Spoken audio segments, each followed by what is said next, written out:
is 5:30 p.m. This is the regular meeting of the Fargo Board of Education. It's Tuesday, January 11th. Welcome.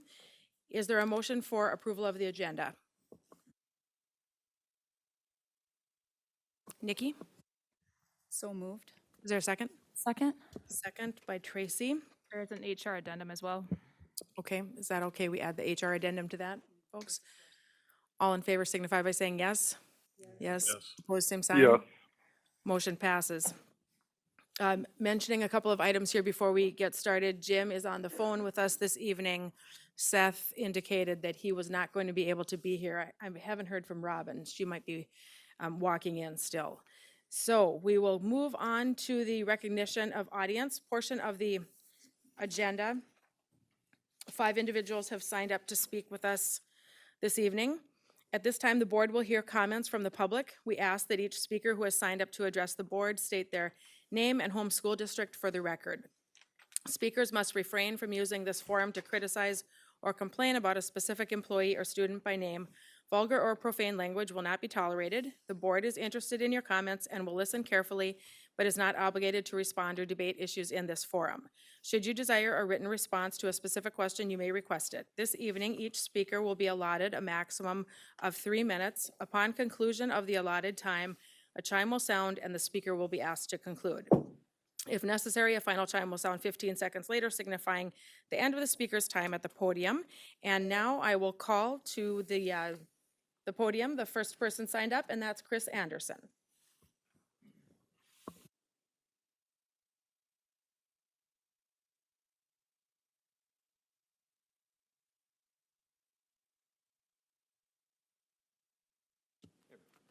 Hello, test.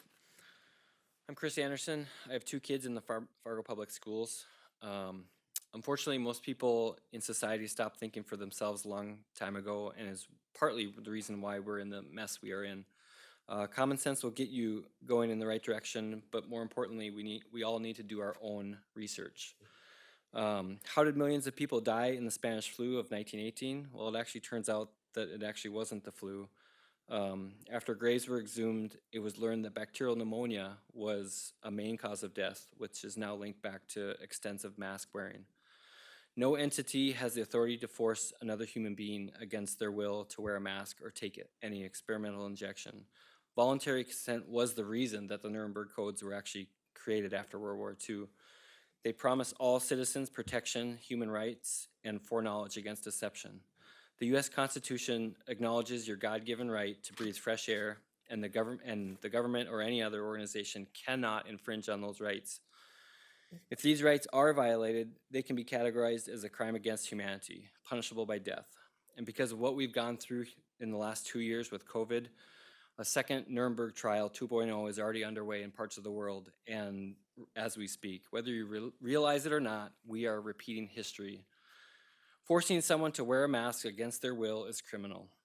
I don't know if you realize that. You have been restricting a child's airway. The PCR test is a fraud. It doesn't work, it's a sham. Even the inventor of the PCR test, Kerry Mullis, said himself that it doesn't tell you if you're sick. That you can make the PCR test do what you want it to do by just manipulating it. Mullis said it was never designed to test for a virus. So it's being used outside of its parameters. So why is this being used? No one seems to know. And most importantly is, why did Kerry Mullis die just months before COVID came on scene? That's a kind of a real stumpery too. Most people have no idea about things like Agenda 21, Agenda 30, Event 201. I'd recommend you look it up. I believe a lot of this has been in planning for decades, and I'd like to ask, who are you placing your trust in? If it's the government, that's laughable. If it's Cass County Public Health you go to look for, that's very questionable as well. After thousands of Fargo citizens voted for the removal of certain school board members last summer because you guys were mandating masks, you still didn't get it. Once the veil is lifted and the truth comes out about this whole thing, you guys are going to be held responsible for masks against the children. I don't know, or I was just following orders, will not pardon you from any negligence. According to your actions, the state knows better than the parents, and that just doesn't make any sense to me. Thank you. Thank you. Kristen Charbonneau?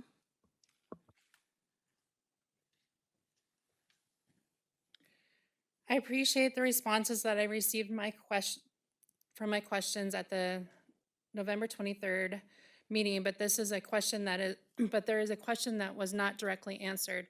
I have repeatedly requested information about who are the specific individuals stated as Fargo Cass Public Health. You are in violation of North Dakota Century Code 44-04-17.9 subsection 9A, which states the public's right to observe and monitor the performance of governmental functions through the attendance at public meetings applies to all stages of the decision-making process, from gathering information to deliberating to making a final decision, end quote. Again, I am formally requesting for information about who specifically is a part of these meetings where these decisions are being made and when the meetings are taking place. According to open meeting laws, you are required to have them open to the public. In a letter dated November 22nd, 2021, you addressed my questions of how are you managing the situation that teachers are being pulled away from their real job duties, which is education, to provide policing of children wearing masks. This is the formal response I received to that question. Quote, the Fargo School District is not taking teachers away from their real job duties to have them provide policing of children wearing masks. This is your own statement, end quote. Obviously, you have not listened to all of my specific examples of how teachers policing masks has impacted my children, so I will give you yet another example. I received an email stating that a teacher spoke to my child 6 times in the first 15 minutes of a class about putting his mask over his nose. My child has a note from his medical provider that he is not required to wear a mask. After that did not work, my child was taken out of the classroom and had to have a private conversation and did not return to that classroom for the remainder of the period. I know that this is not an isolated event. Clearly, teachers being mask police is interfering with their ability to teach and students' ability to learn. Again, I am formally requesting a response to the question, how are you managing the situation of teachers being taken away from their job responsibilities of teaching to be policing children wearing masks? I am formally requesting how the school district is making a determination of what medical issues they are addressing within the school. You have continued to put a mask on my children without my consent, even overriding a note from a doctor. I am formally requesting to know what authority you are using to make decisions without my consent, especially ones that go against recommendations from my child's medical doctor. How is it that it makes sense for you to be setting up vaccine clinics in the school, which is clearly a medical treatment, yet services for dyslexia, which is a reading disability, are not provided because it is a medical condition? Thank you, Cassie. The next, Kristen. My name is Kristen, Kristen I'm sorry. Charbonneau. I'm sorry, Kristen. Cassie Schmidt is the next person signed up.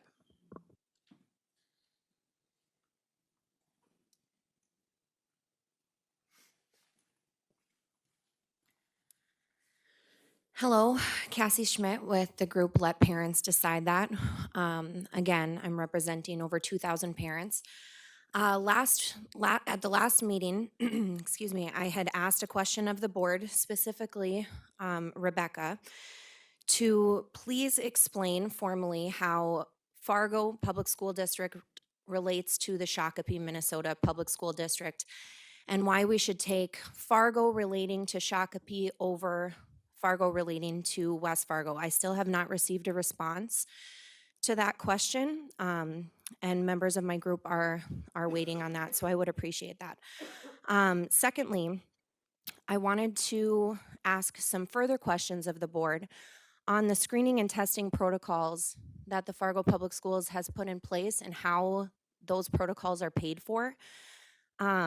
We have some information that they've been paid for through use of an ELC 64 grant. Now,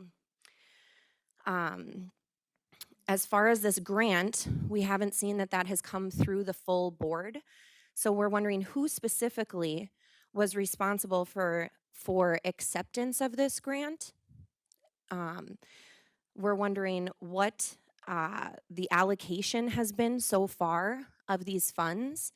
We know that 85% of the funds have to be used for screening and testing medical and non-medical personnel, and then 15% of the funds can be used administratively. So we would like to know how those funds have been spent so far in Fargo.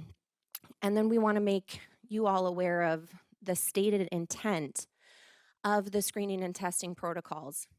And this should be on public record, that the screening tests are intended to identify unvaccinated people with COVID-19. I don't know if the board knew that, if that was something that had been brought to the full board's attention, but the screening and testing is intended to identify unvaccinated people with COVID-19 according to the ELC 64 funding documents, and these funds are to be used for anywhere from like 3 to 5 years. So we would like some clarification on this. Thank you. Thank you. Stacy Anderson.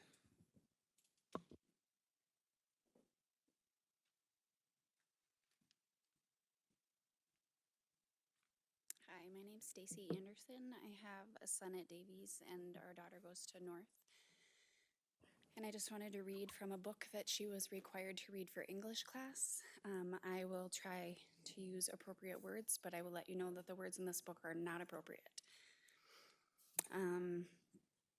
The first part says, a sidelong look will be enough to tell him to smoke on the back porch. Children will sense instantly that they cannot come into her yard to retrieve a ball, but the men do not know these things. Not do they know that she will give him her body sparingly and partially. He must enter her surreptitiously, lifting the hem of her nightgown only to her navel. He must rest his weight on his elbows when they make love, ostensibly to avoid hurting her breasts, but actually to keep her from having to touch or feel too much of him. While he moves inside her, she will wonder why they didn't put the necessary private parts on the body in some more convenient place, like the armpit. Someplace one could get to easily and quickly without undressing. She stiffens when she feels one of her paper curlers coming undone from the activity of love.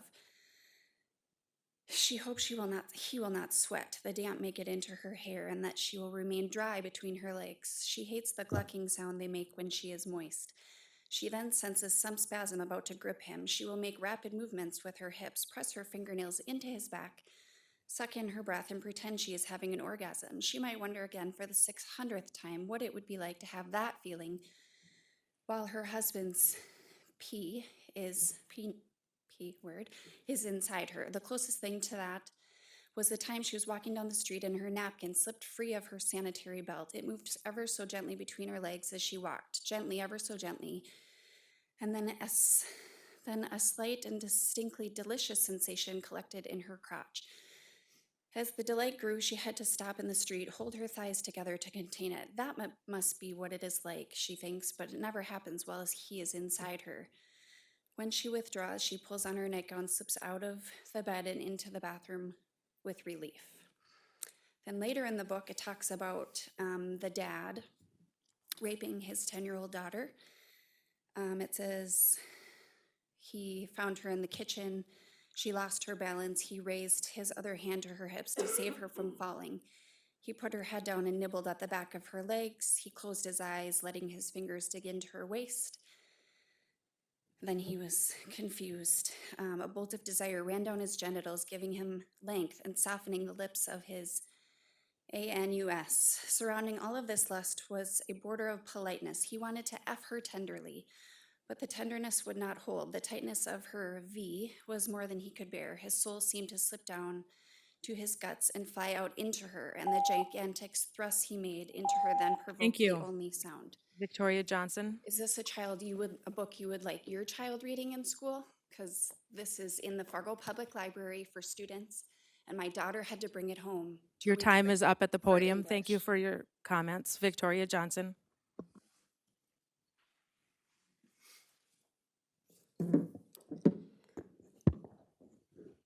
Thank you. My name is Victoria Johnson. About a couple weeks ago, I sent an email to the administration asking questions regarding the vaccination clinic that's coming in our school system. And I specifically ask, how are the new Americans who have language barrier and reading barrier, how are they getting to understand what is going to be taking place, and how do they understand the forms that are getting sent home to their children to sign? Are those being sent in the language they understand and they can read and understand what they're signing? And the response I received was so vague, and I was sent back to go to public health. So my question is, do I need to start asking Fargo Cares Public Health for every question that relates to our school, our children within our school district?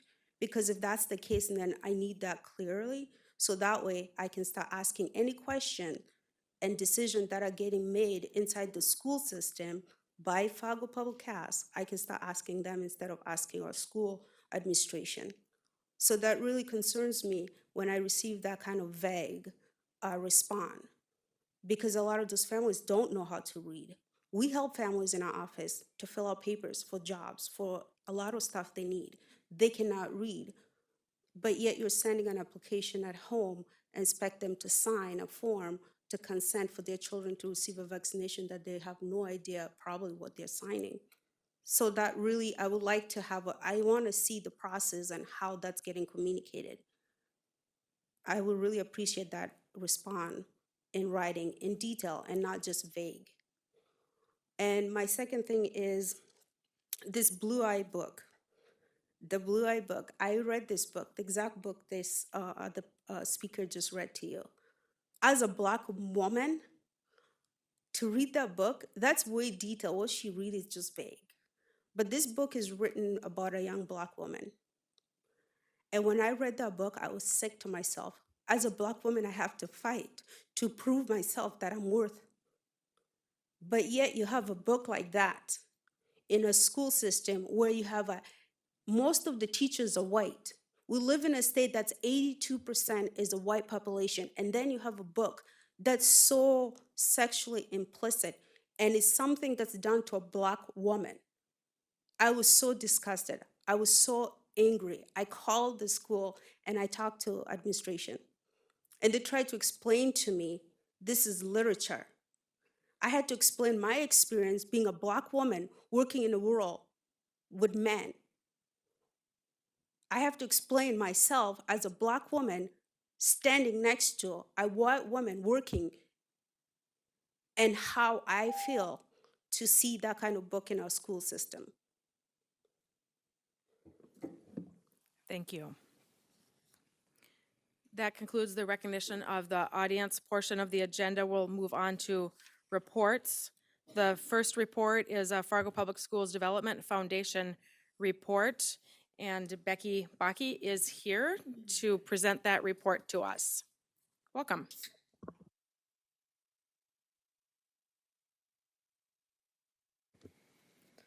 Well, good evening. Thank you for having me. Happy New Year, everyone. I appreciate the opportunity to be here to give you just a brief update about what's going on with the foundation. I'm going to jump, I think I'll have a handout or a report that you received earlier. I'm going to jump right to page 4, which gives you kind of the impacts at a glance for the year. We'll talk about grants, scholarships, and critical needs a little further in the report. I just wanted to point out the last one, special projects and donor designated funds, just to tell you what that means. What that really is when donors give us specific funds for programs and projects at schools, we pass those on through to the school, as well as helping out Trollwood as the nonprofit arm for them. And then another good example there is for example, the Davies Turf Fund. We're able to help them out and help them. So that's kind of what that pot makes up. Jumping over to the next page, we have a more detailed snapshot of innovative ed, music, and literacy grants. You can see in 2021, we distributed 18 grants totaling $34,696. You can see that language, arts, and literacy, that's usually the largest one due to Eleanor Lang Law Grant, which is our biggest pot of money that we distribute out as far as grants go. This current school year, this past October, we awarded 9 innovative ed and music grants totaling $10,497. And are currently, right now, there's 2 grant rounds open. The February Innovative Ed grant, which is due February 1st, and the Eleanor Lang Law Literacy grant application is open until March 31st. Those grants will be distributed for the 2022-23 school year. This Thursday, if you're going to be at the State of the Schools event, we're going to be in the South Commons, and we will have showcasing some of the grants and programs that we help support. So if you're there, come on over and we'll have some fun stuff out for you to look at. The next couple pages show what scholarships were distributed in 2021 to all 4 high schools, as well as we gave out $111,000 in scholarships for students at Fargo Public Schools. This year we made a few graphs, which is kind of boring, but we found it pretty interesting. Kind of how the first graph shows how scholarships are distributed via school. The second one is the post-secondary institution that they went to, and you can see that 4-year is far and away the largest for this year. We also looked at each scholarship, it's kind of primary focus and how funds are distributed in those focuses. Academic gets skewed pretty greatly because of dollars for scholars, so that one is skewed based on that. And then we looked at attendance by state, and you can see as well that Minnesota and North Dakota kind of win that battle too. We also operate the Fargo Area Dollars for Scholars program. We were able to give out $55,000 scholarships this past year. We also administer those scholarships for Oak Grove and Shanley. As you know, one of our bigger programs that helps a lot of students and families across the districts is the Critical Needs Program. And you can see from the graph there all the different ways that those funds are distributed across the district.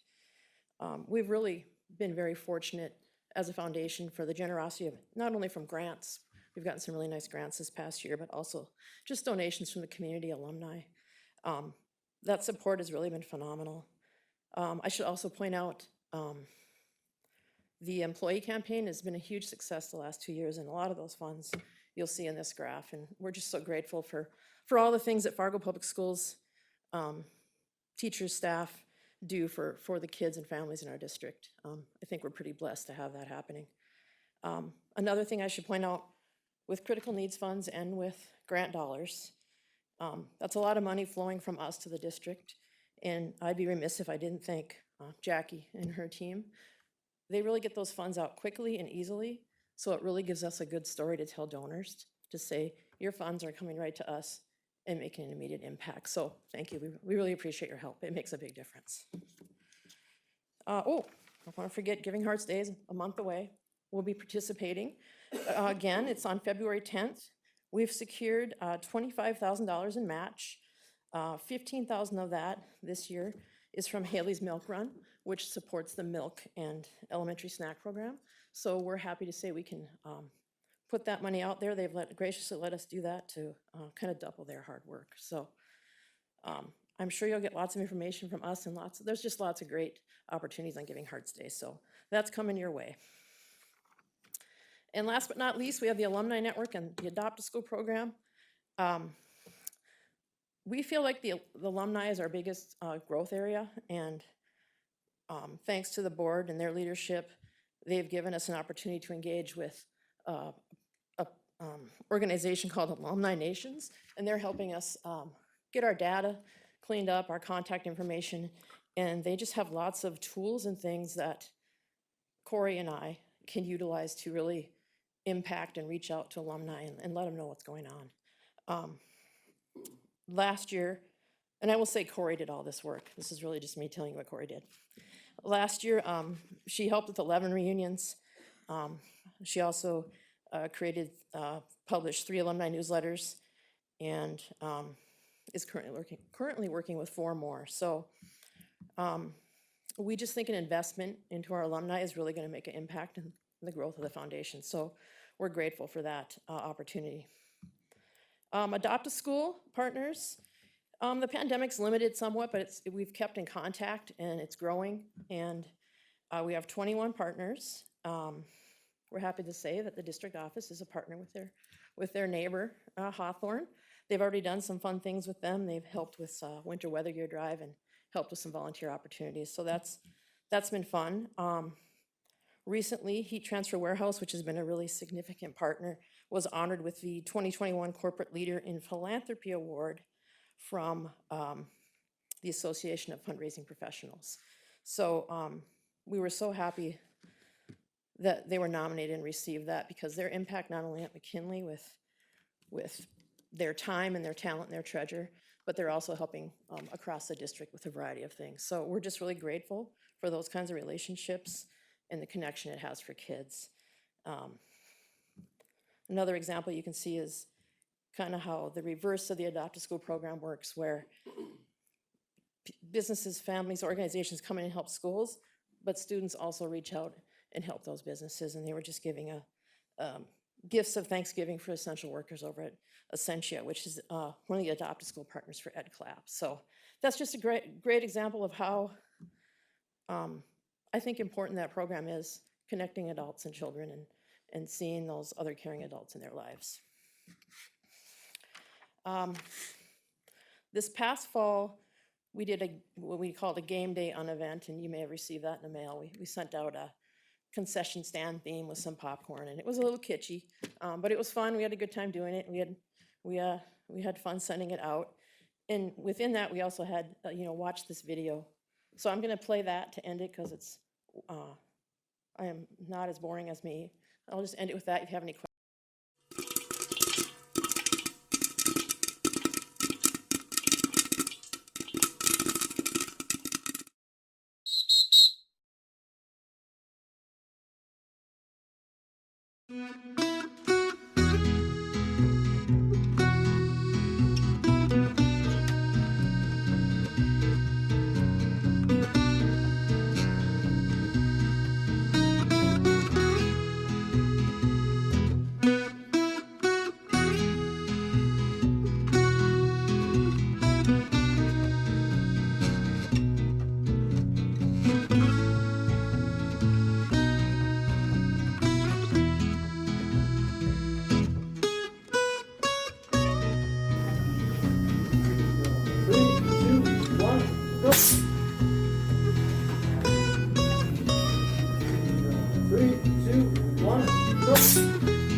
Hi, my name is Lena, and I am a senior at Brown University studying health and human biology. I'm so thankful to have gotten the North Dakota Dollars for Scholars scholarship, because it's given me so many opportunities to me, and I'm now here at Brown being able to study what I want, being able to explore medicine and science, while also not having to worry about my finances. These scholarships have really given me the chance to really grow my academic interests, and also allowed me to see who I really want to be when I move into my professional career after college. So thank you so much to North Dakota Dollars for Scholars. I'm really excited, and I hope that other students apply to this amazing scholarship, because you can benefit from it just as I have. Bye.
Thank you very much for your time. Any questions? Thank you, Becky. I believe Robin has either a question or a comment.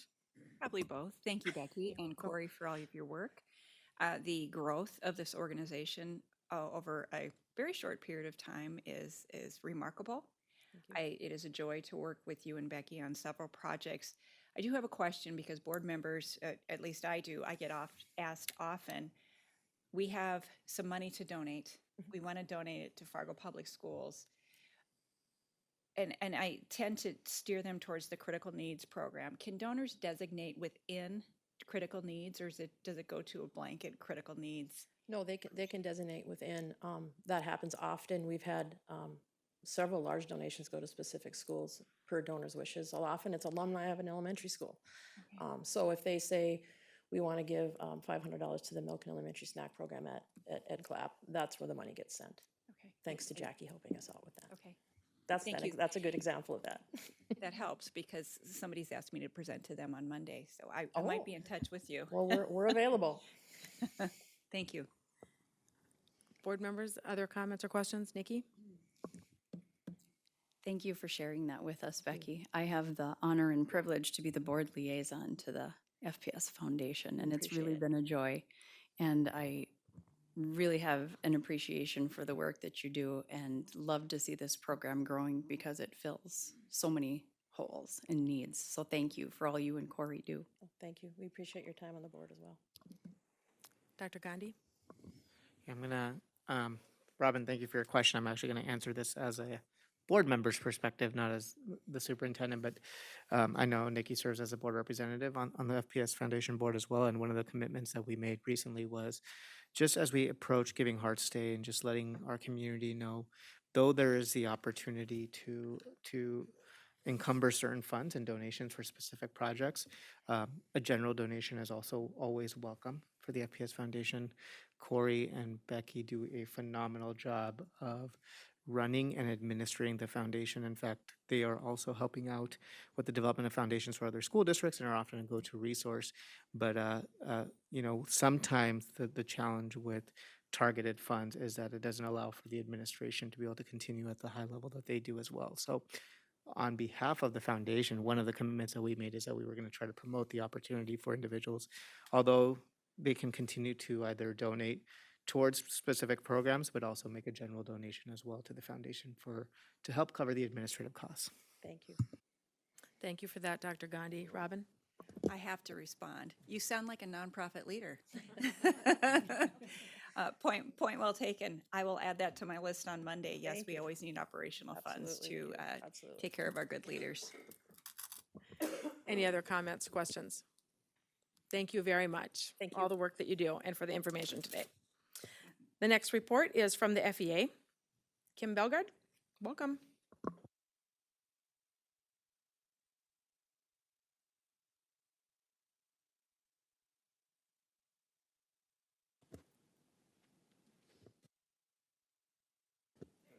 Well, there doesn't show a light. Carol Seville, along with the FEA, filed 2 separate formal complaints against possible violations that relate to Administrative Policy 5220, Procedure for Resolution of Employee Complaints, and Anti-Bully Complaint Administrative Policy 6061. I'm speaking to you today on the process that was taken by administration when they combined the 2 complaints as one under the anti-bullying policy. I hope you have all read the policies that were involved in this investigation, as well as the complaints. I had asked to be added to the agenda for this issue, but since I was not added, I will use this time to discuss our concerns. We don't believe these 2 complaints should have been combined, as they have very different outcomes to each policy, and they are different issues. We understand the 2 complaints look the same, but that does not mean they are the same. AP 6061 requires an investigation through the HR department and ends with their findings, while AP 5220 does not require an investigation and follows levels 1 through 4 outlined in the policy. The administration and the school board handles the decision. We believe that AP 6061 should have only investigated the bullying concerns, while AP 5220 to look at the other policy violations that were mentioned in our complaint. AP 5220 was filed because other policies were violated that did not pertain to AP 6061. In addition to this, when a teacher or support staff member violate any policy, but specifically AP 5255, staff conduct, or AP 5116, employee speech, there is no investigation of the truth. Staff are given a letter of reprimand and can attach a rebuttal if they choose. Why was this process different for administration? We feel this process should be the same for all employees, and another reason for keeping these complaints separate. The purpose of AP 6061 is to assist the district in its goal of preventing and responding to acts of bullying, intimidation, violence, and similar disruptive behavior. The general statement for this policy states, this policy also applies conduct that substantially disrupts or obstructs the mission or operations of the school district or the safety or welfare of the student, other students, or employee. The purpose of AP 5220, a complaint shall be an allegation by any employee that there has been to the complaint a personal loss, injury, inconvenience because of a violation, misinterpretation, or inequitable application of specific school district policies or regulations which affect the working conditions of such an employee. These two policies are not the same or related to each other. If the district thought that they were related in some way, then each policy would be mentioned in the other like you do for other policies that go together. Now imagine being in an elementary school in an open classroom doorway in front of a child while the rest of the students and their teacher are just down the hall and your supervisor yells. Both parties have agreed to this being said. Carol, get out of here. I cannot even look at you. Carol, no, get out of here now. I need you to get out of here before I say or do something to you I may regret. Later that day, this child tells Carol, get out. She said I don't ever have to be in the same room as you. Imagine the shock, the embarrassment, the unprofessionalism by that administrator. To this day, Carol has not had a single discussion or an apology from this administrator. Not one. If you read through AP 5255, you see words like conduct oneself professionally, conduct disruptive to fellow employees, and failure to treat all staff, students, and community members with dignity and respect, and then to read the investigation report that all claims are found to be unsubstantiated. More shock. Did you ask yourself, how can that be? You bet we have. We understand you are not going to decide the outcome made by this administration if it was correct or not. We are hoping you have a discussion with your cabinet about the importance of policy decisions being consistent for all staff. You can see why majority of public school staff are considering leaving the profession when decisions like these create an administration versus employee outcome. We need to do better. We are asking for your decision to be the following. 1, find these policies should not have been combined. 2nd, AP 6061 should only be about the alleged bullying statements. AP 5220 should handle the other alleged policy violations. And all policy violations should follow the same procedure for all staff and all positions. I have also listened to the governance meeting from December 22nd, 2021. I am very concerned with this discussion. I heard from the school attorney and some school board members. It was stated that they want any employee removed from AP 5220 and have only people under the negotiated agreement under this policy. The current language states, a complaint shall be an allegation by an employee that there has been to the complaint of personnel. I'm very disappointed with this discussion. School policies are for all employees. I would like to know your thinking on this change. Are you wanting to eliminate support staff from being able to file a complaint? Are you wanting to eliminate staff from filing a complaint on administration? I will be submitting tonight a level 4 complaint on the process of this investigation to Ms. Rebecca Knudsen for the school board's review.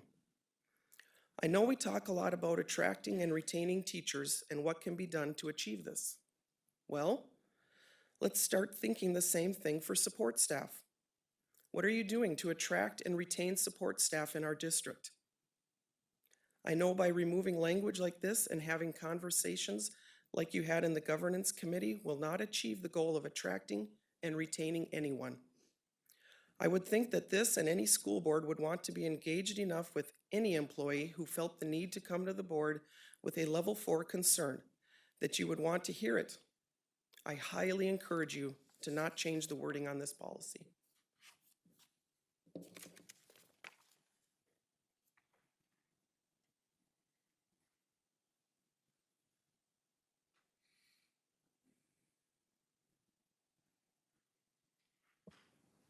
Do you have anything else that you would like to share, Kim, or does this complete your report?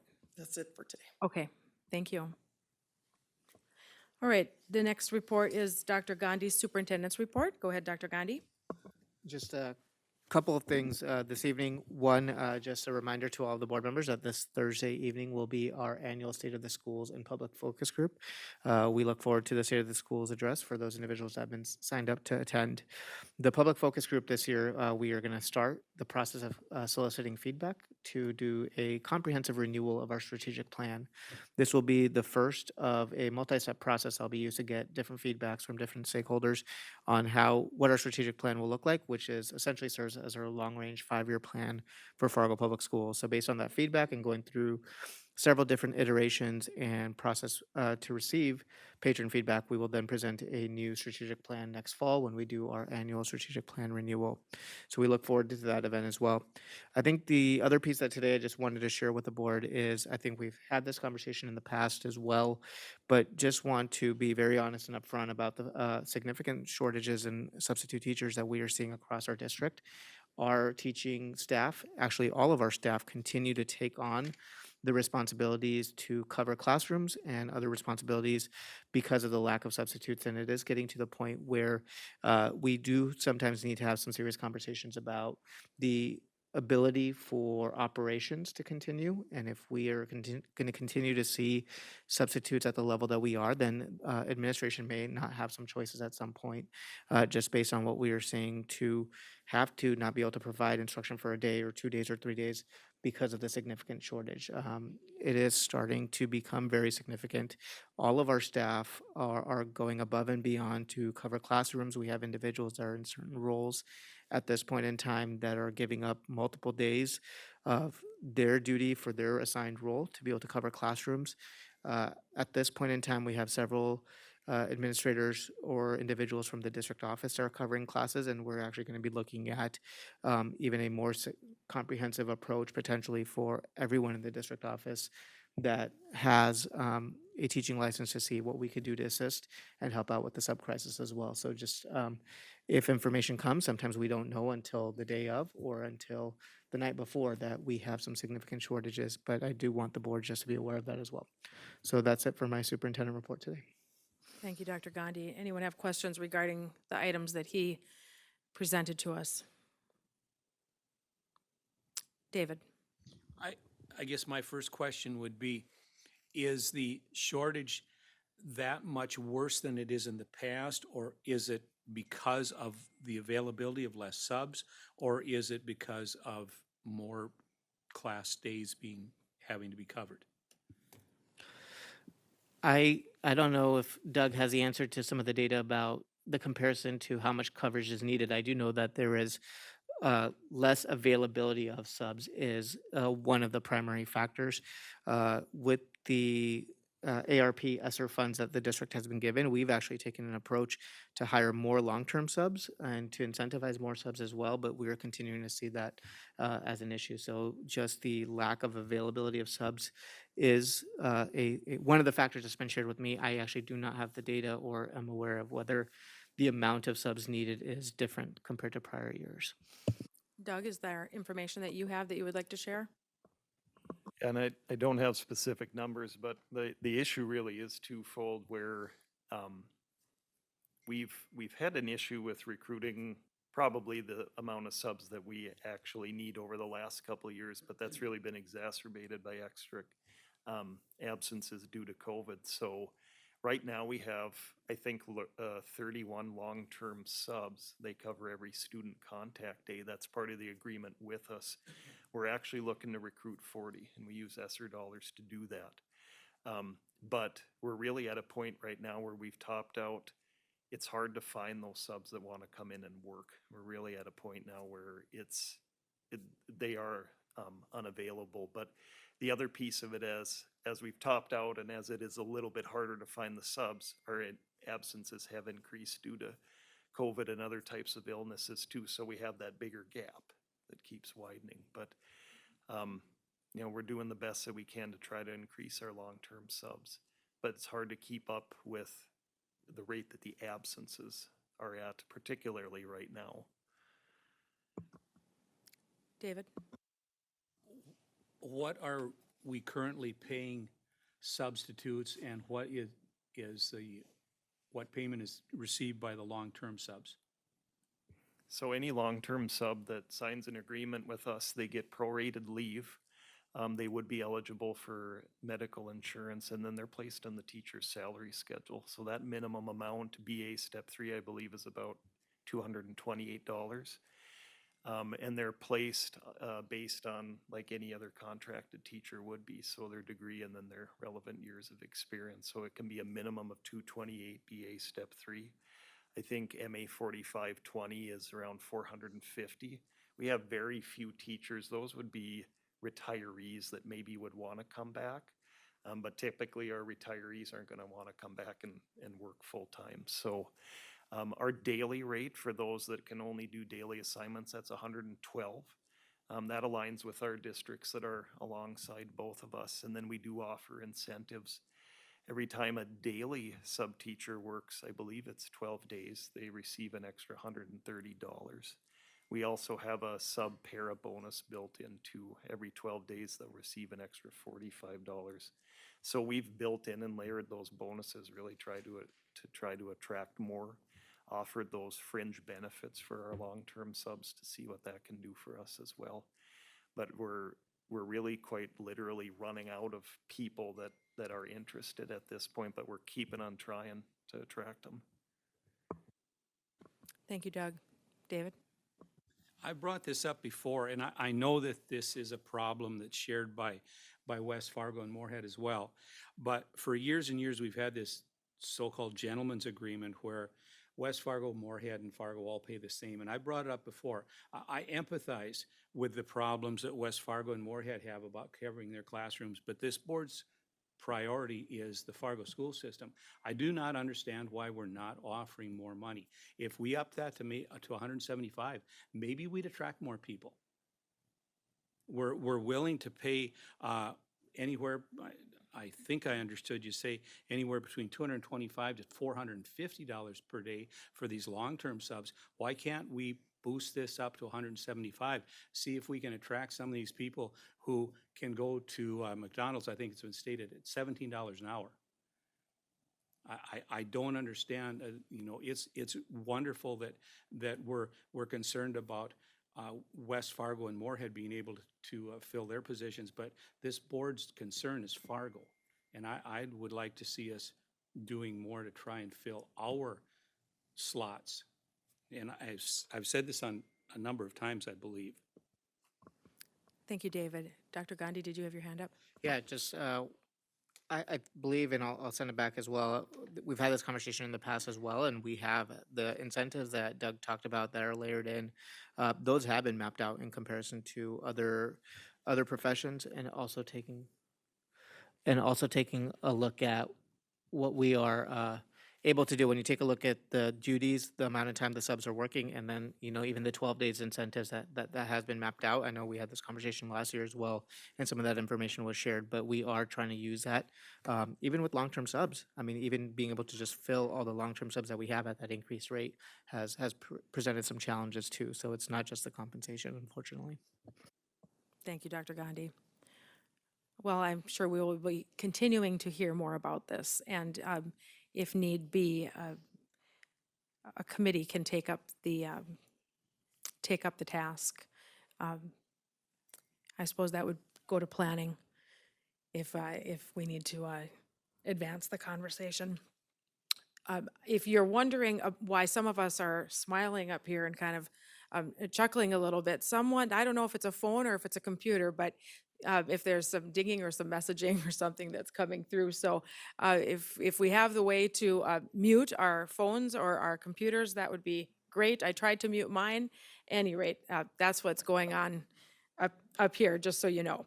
All right, let's move on to the consent agenda. Is there a motion for approval? Robin, I move approval of the consent agenda with the HR addendum. is there a second? Second. Second by Dr. Newman. All in favor signify by saying yes. Yes. Yes. Yes. Opposed, same sign. All right, the consent agenda is approved. Thank you. Let's see, we have not been meeting for quite an hour. Are we okay to keep moving? All right. Jim, feel free to raise your hand virtually if you need to share something with us. The next portion of the agenda is the business section. Board compensation is the first item on the agenda. And that does come through the governance committee. As described in that memo, annually the board needs to take this topic up to align with our policies. We can take action on this topic. We also do not need to take action on this topic. It's our responsibility to bring it to the meeting annually.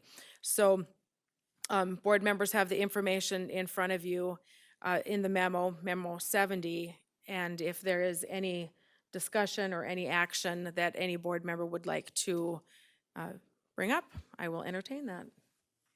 If not, we'll move forward. I don't see anyone's hands up. Am I correct about that? Okay. So and just for your information, for community people that are here today, in 2018 and in 2020, the board reaffirmed $1,000 per month compensation. In 2021, no action was taken on the matter, and today no action is taken on the matter based on feedback here and consensus from the board. So that compensation remains at $1,000 per month. Going back to 2004, compensation was at $750 per month. And so that's just a little context of what has been, how it has been since 2004. So again, it is remaining as it did in 2018 at $1,000 a month.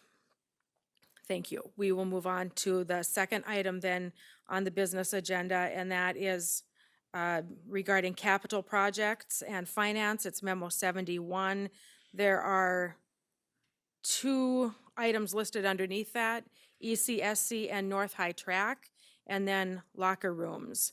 And pretty extensive memo that went along with this business item. Dr. Gandhi, I see your hand up. If it works for you, I can introduce the memo since Jim is here on the phone. Yes, that is fine. Go ahead. Thank you, board. This memo comes from the planning committee, but it really is a request of administration.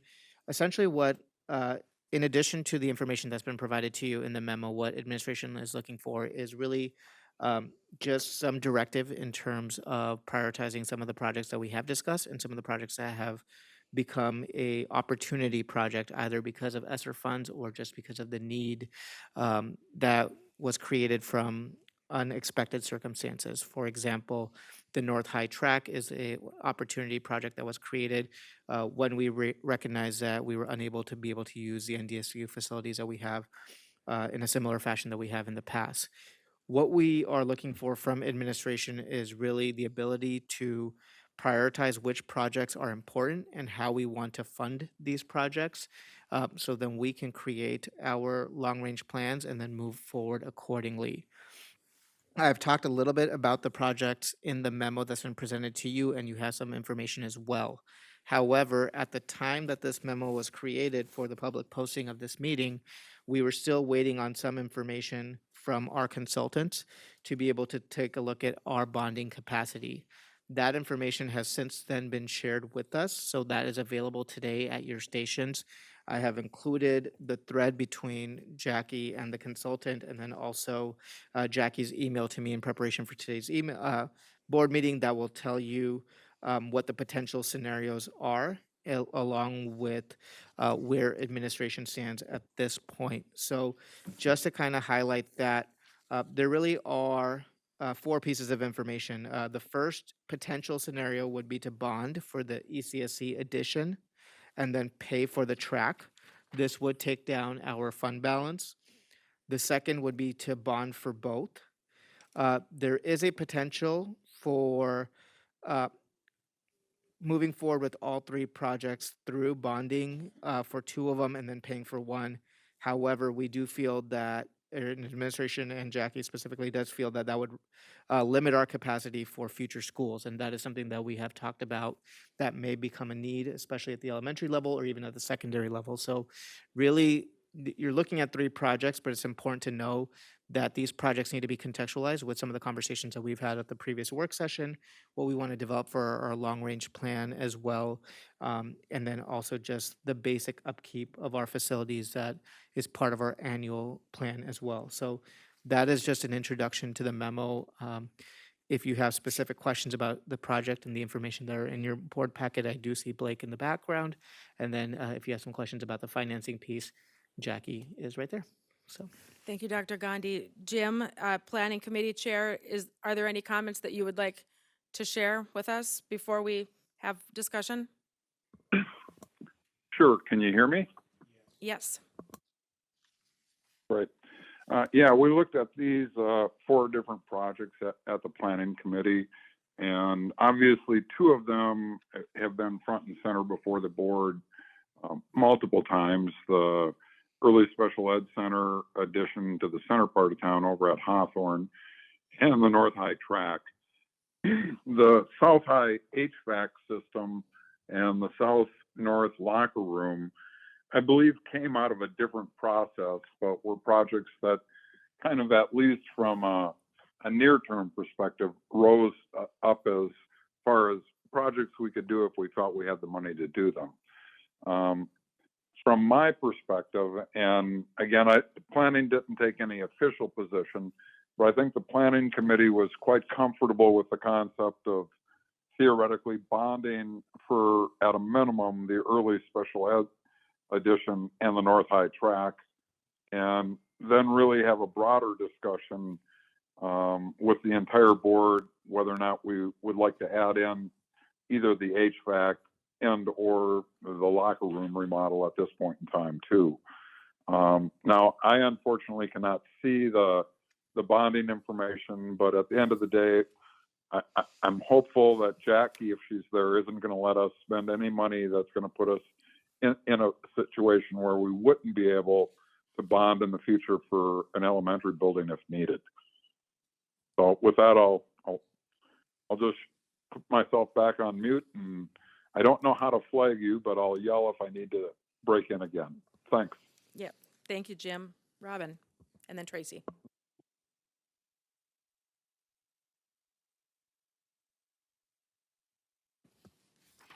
Are these time sensitive? And then also with the HVAC at South and the locker room, are these too large within our deferred maintenance budget? Jackie? I would say time sensitive for if we want to actually do the work for the Hawthorne addition and the track. You know, we would need to get bids out upon approval to move forward, so we can kind of see where those projects come in at. And we do not have enough capacity even in the building fund at this time to pay for all of these projects. You know, I'd be comfortable paying for one, hopefully on the lower end of the scale as we go. And we could potentially reevaluate once we maybe have a better understanding with some of the other plans that we just put in place with the ESSER funding. If maybe the latter projects could still fit in there and be completed within the time frame if we would feel like we had that money available. Follow-up? Go ahead, Robin. Just a quick follow-up. So the deferred maintenance, does that come out of the general fund or the building fund? That would be, so Blake has about $2 million that he has annually to do deferred maintenance throughout the district. But the remainder, since these are large projects, would have to be funded through the building fund. Okay. Unless you would choose, I guess, another option to spend fund balance on a project from the general fund. Dr. Gandhi, is it okay if I go to Tracy first? Okay, Tracy? Thank you. I believe I know the answer to this, but I just think it's important we discuss it publicly. So can someone walk me through why the Davies High School had to fundraise to get their new turf, but we can now use these dollars to pay for the North High track? Is that because, okay, you want to go? Thank Go you. ahead, Dr. Gandhi. Yeah, the turf project at North, South, and Davies, Fargo Public Schools has always been, we've been extremely fortunate for some community and private fundraising that's allowed those projects to occur. That has essentially, for lack of a better term, been viewed as an upgrade opportunity. The football field existed on natural grass. The turf was an additional experience, and that's why it wasn't prioritized with comparison to these things. We're talking about actually just building a track because North High School has never had a track, and Ben Franklin Middle School that feeds into North High School has never had any green space. They actually have to walk down to Roosevelt Park. So we have always utilized NDSU's track because they've been generous enough to do that. What's happened recently is that NDSU is now going to be rebuilding and upgrading their track facilities, and they have given us advance notice that they will be, because of their new upgraded facilities, they will be limiting outside use of their facilities as well. So that will no longer be an opportunity for us. So the track program that's always been in existence, and this will happen even during the building of the track because it's not going to happen right in the season time, but students would, until we have another solution for North High School, they would probably have to utilize South High School and work out scheduling there because there just is zero track. So it's not an upgrade. It's more of a need for that program that we have. Just to Robin's question about time frame and what's time sensitive as well, the Hawthorne addition for early childhood special education was a result of the task forces that we had in the last couple of years. That is a project that we've had developed. We were looking at this time frame to bring it to the board because of just where the market has been in terms of supplies and what the cost has been. So like Jackie said, in order for that construction to be done in a timely period, we do need to kind of move forward with that. And then the same with the North High track.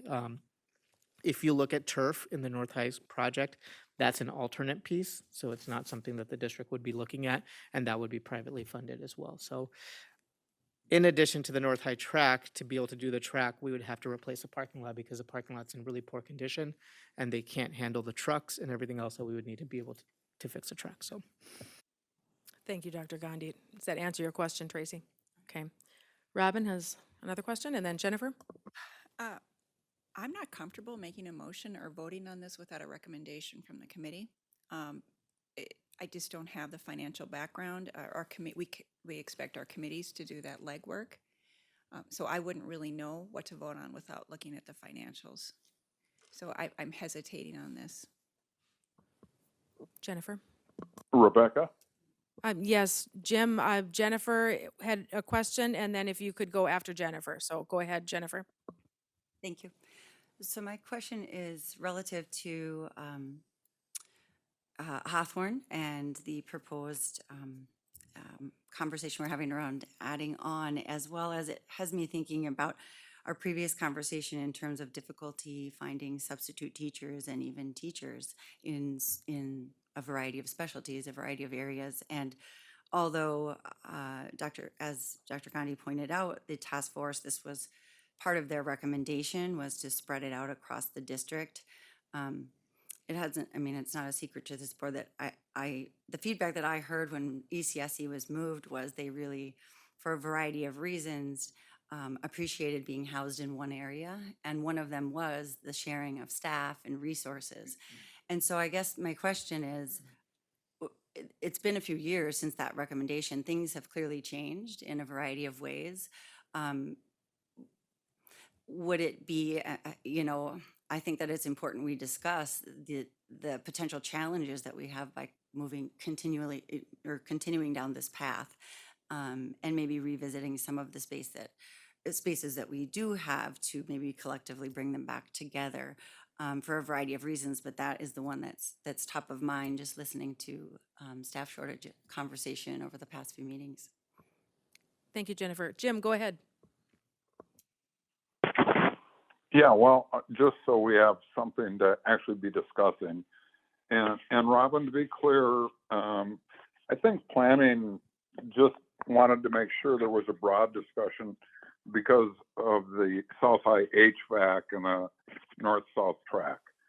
So I at least will make a motion that we direct administration to move forward with securing bids for both the Hawthorne Early Childhood Special Education Edition and the North High track and parking lot repair, and with an action plan to bond for both projects. Thank you, Jim. Is there a second? Second. A second by Brian.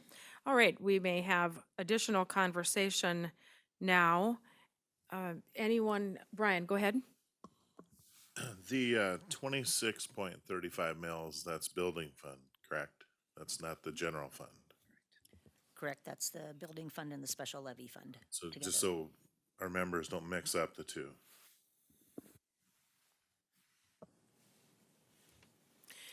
I'm not so sure about delaying the ECSC project. I'm thinking about just the comment or question maybe, Jennifer, that you were wondering potentially about space, that ties into space. How, I feel like we've discussed that quite a bit already, but that doesn't mean that there might be something that's, unanswered. Do we, and we're also probably in the pipeline, the decommission, at least that conversation that we've had of decommissioning Agassiz, where that program does also operate out of. So I guess I'm trying to be sensitive to understanding that that's something that likely is going to be happening as well, and how we plan for that in a gradual way, and where, and really, is there space anywhere else in the district to house that program? Again, I feel like we've talked about it already, but just asking it, and then and if there is the space in representative of what was discussed and the recommendations that came out of the task force. So the space that is on the north side of Fargo at Longfellow follows, for the ECSE program, follows the recommendations that came from the task force. And so then the Fargo School District is left with 2 more sites, basically, if we're looking at following those recommendations. So the addition to Hawthorne would be continuing along that plan. So wondering if we didn't do this, where we would go with a plan. Dr. Gandhi? I'll just share some brief information about how the early childhood special education program works and why this is a need. And then Missy, if there's anything else that Missy wants to chime in, or if I misspeak on accident, please let me know. The reason that this conversation went to the task force to begin with is because early childhood special education has been a growing program, especially growing exponentially in incremental years. providing early childhood special education services is a requirement, is a federal requirement of the district. We also have to go through a child find process to make sure that we are looking and identifying individuals that can come in and test to be able to utilize those services. One critical component of special education, early childhood special education services, has always been the need to also um, prioritize access to non-disabled peers, so we can make sure that as an entity we are promoting the least restrictive environment. The reason this conversation right prior to the year I started as superintendent came to the task force is because what was happening at that time is we had a certain amount of rooms at the Agassiz building that were being utilized for early childhood special education services, along with a partnering organization that was also utilizing some of those rooms to provide that access to non-disabled peers. As the program continued to grow, we needed more rooms. So then we were utilizing some different school buildings, I believe Centennial at one point in time, and a couple of other schools as well. With the growth in our student population, we started utilizing those classrooms as well. So the conversation then at the task force was, this is going to be a continual need. We'll have child find services that impact the city of Fargo. So we really should look at 3 different locations: a north, center, south. So Longfellow had an addition that was done with 4 early childhood special education classrooms, with the understanding that the access to non-disabled peers would be the actual general education students that are there. There is currently no central location, and what we have discussed, though there is no board action, is potentially looking at a south side option, being at, if that time is whenever we need to build a new future elementary school, because that would be prudent. Our early childhood special education program works in multiple, there's 2 options for parents to receive those services in a day. So there's basically 2 school sessions with a small break in between, and that's how the staff are compensated, and that's in consideration to their child fund responsibilities. So I don't think there's necessarily putting them all together or not building an opportunity to save resources or solve our staffing issues because of the physical space. I think one of the pieces of feedback that was in the past is when there was a conversation about splitting it up, all of the staff liked being together because they're one unit, they could do professional development, and we get that. But if that comes at the cost of not having access to non-disabled peers or not having access to non-disabled peers, that's of concern to the district as well. So that's just a little bit about the early childhood special education program and how it works and why we've had that need. Thank you, Dr. Gandhi. Robin? The board has been directing administration to move forward with this model for years. So I think these are 2 conversations, whether we're having a funding conversation and priority conversations tonight. I will not support changing direction at this time because we have been directing you to move forward with that. This is really a prioritization and finance conversation, in my opinion. I am very comfortable supporting the motion, knowing that you would proceed with the process, but the board still needs to approve the bonding process and what have you. But I'm not going to hold back any longer on serving our kids the best that we can and not having them on a bus for an hour and a half across town. So I want the ECSC project to move forward as soon as possible. That's my number 1 priority here. David? Can I direct a question to Jim? Sure, go ahead.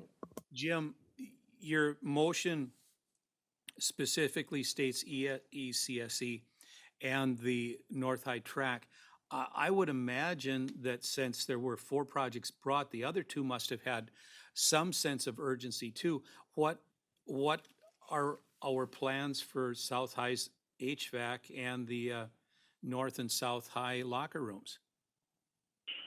Well, from my recollection, and correct me if I'm wrong, I think Blake's in the room there, and I think Rupak probably remembers as well. I believe both the HVAC upgrade and the locker room project actually surfaced through a different process several months ago when we were just discovering the different piles of funds that might be available to the district through the federal efforts on COVID.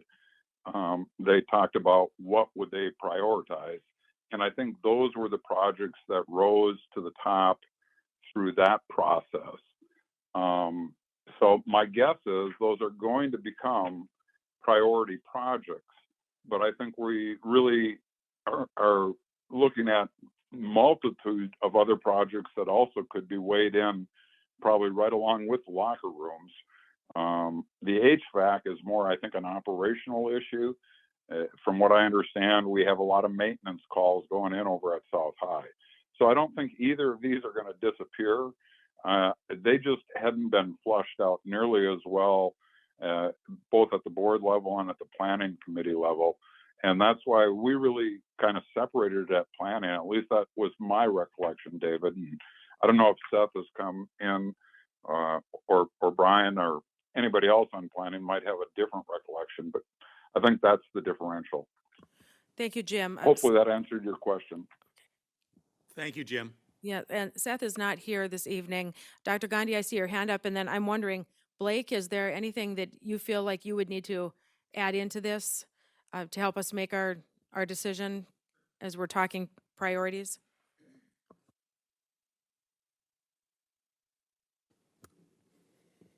I think Jim's exactly right.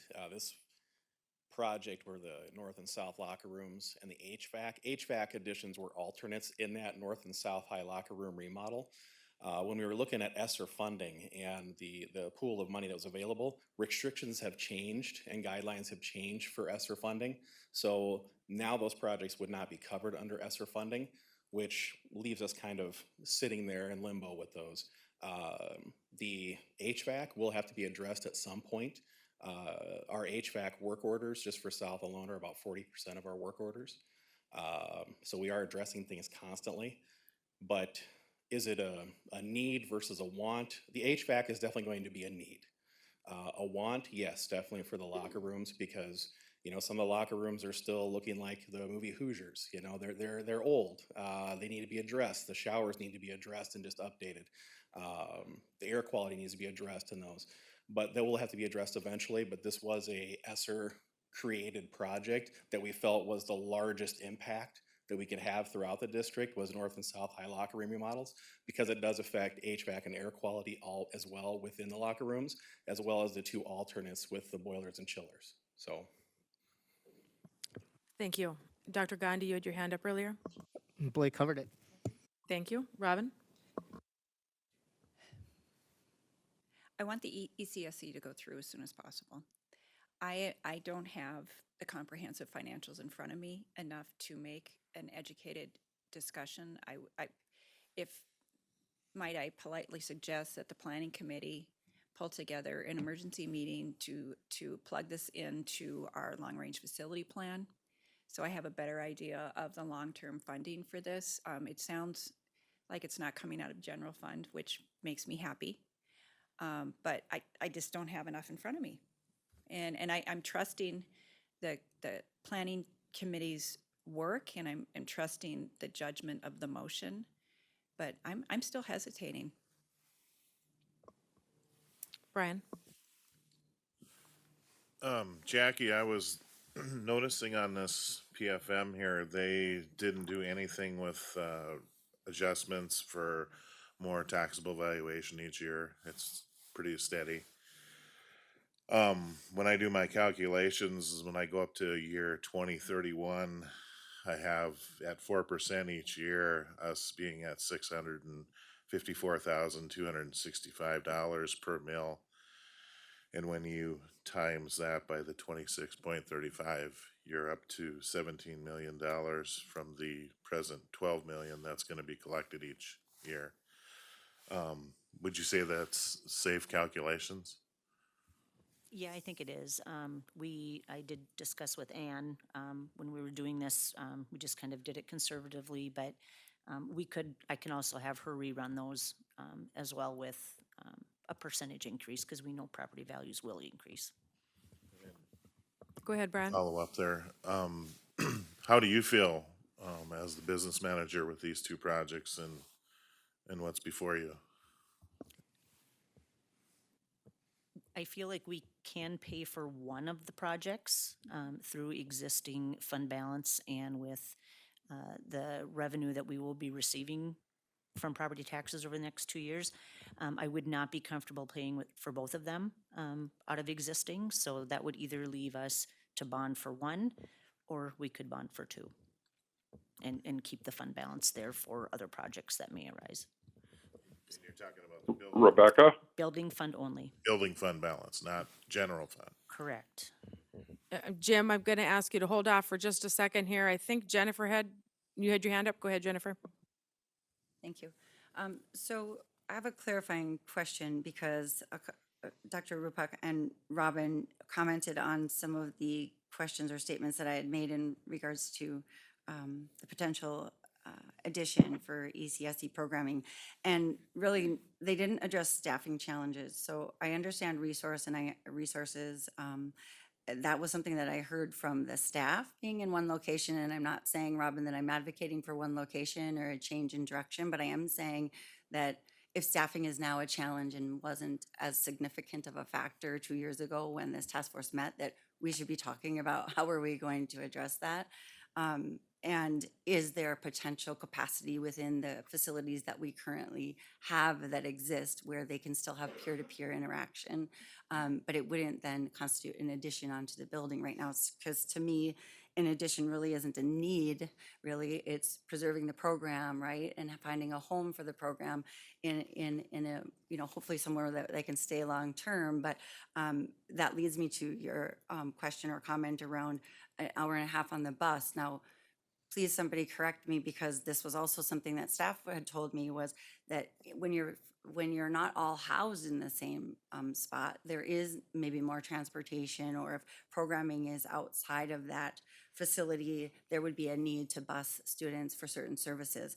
I've never heard anyone say that they're on the bus that long to get to the location where ECSE is. So, I mean, I know Fargo is getting bigger, but is that really truly happening?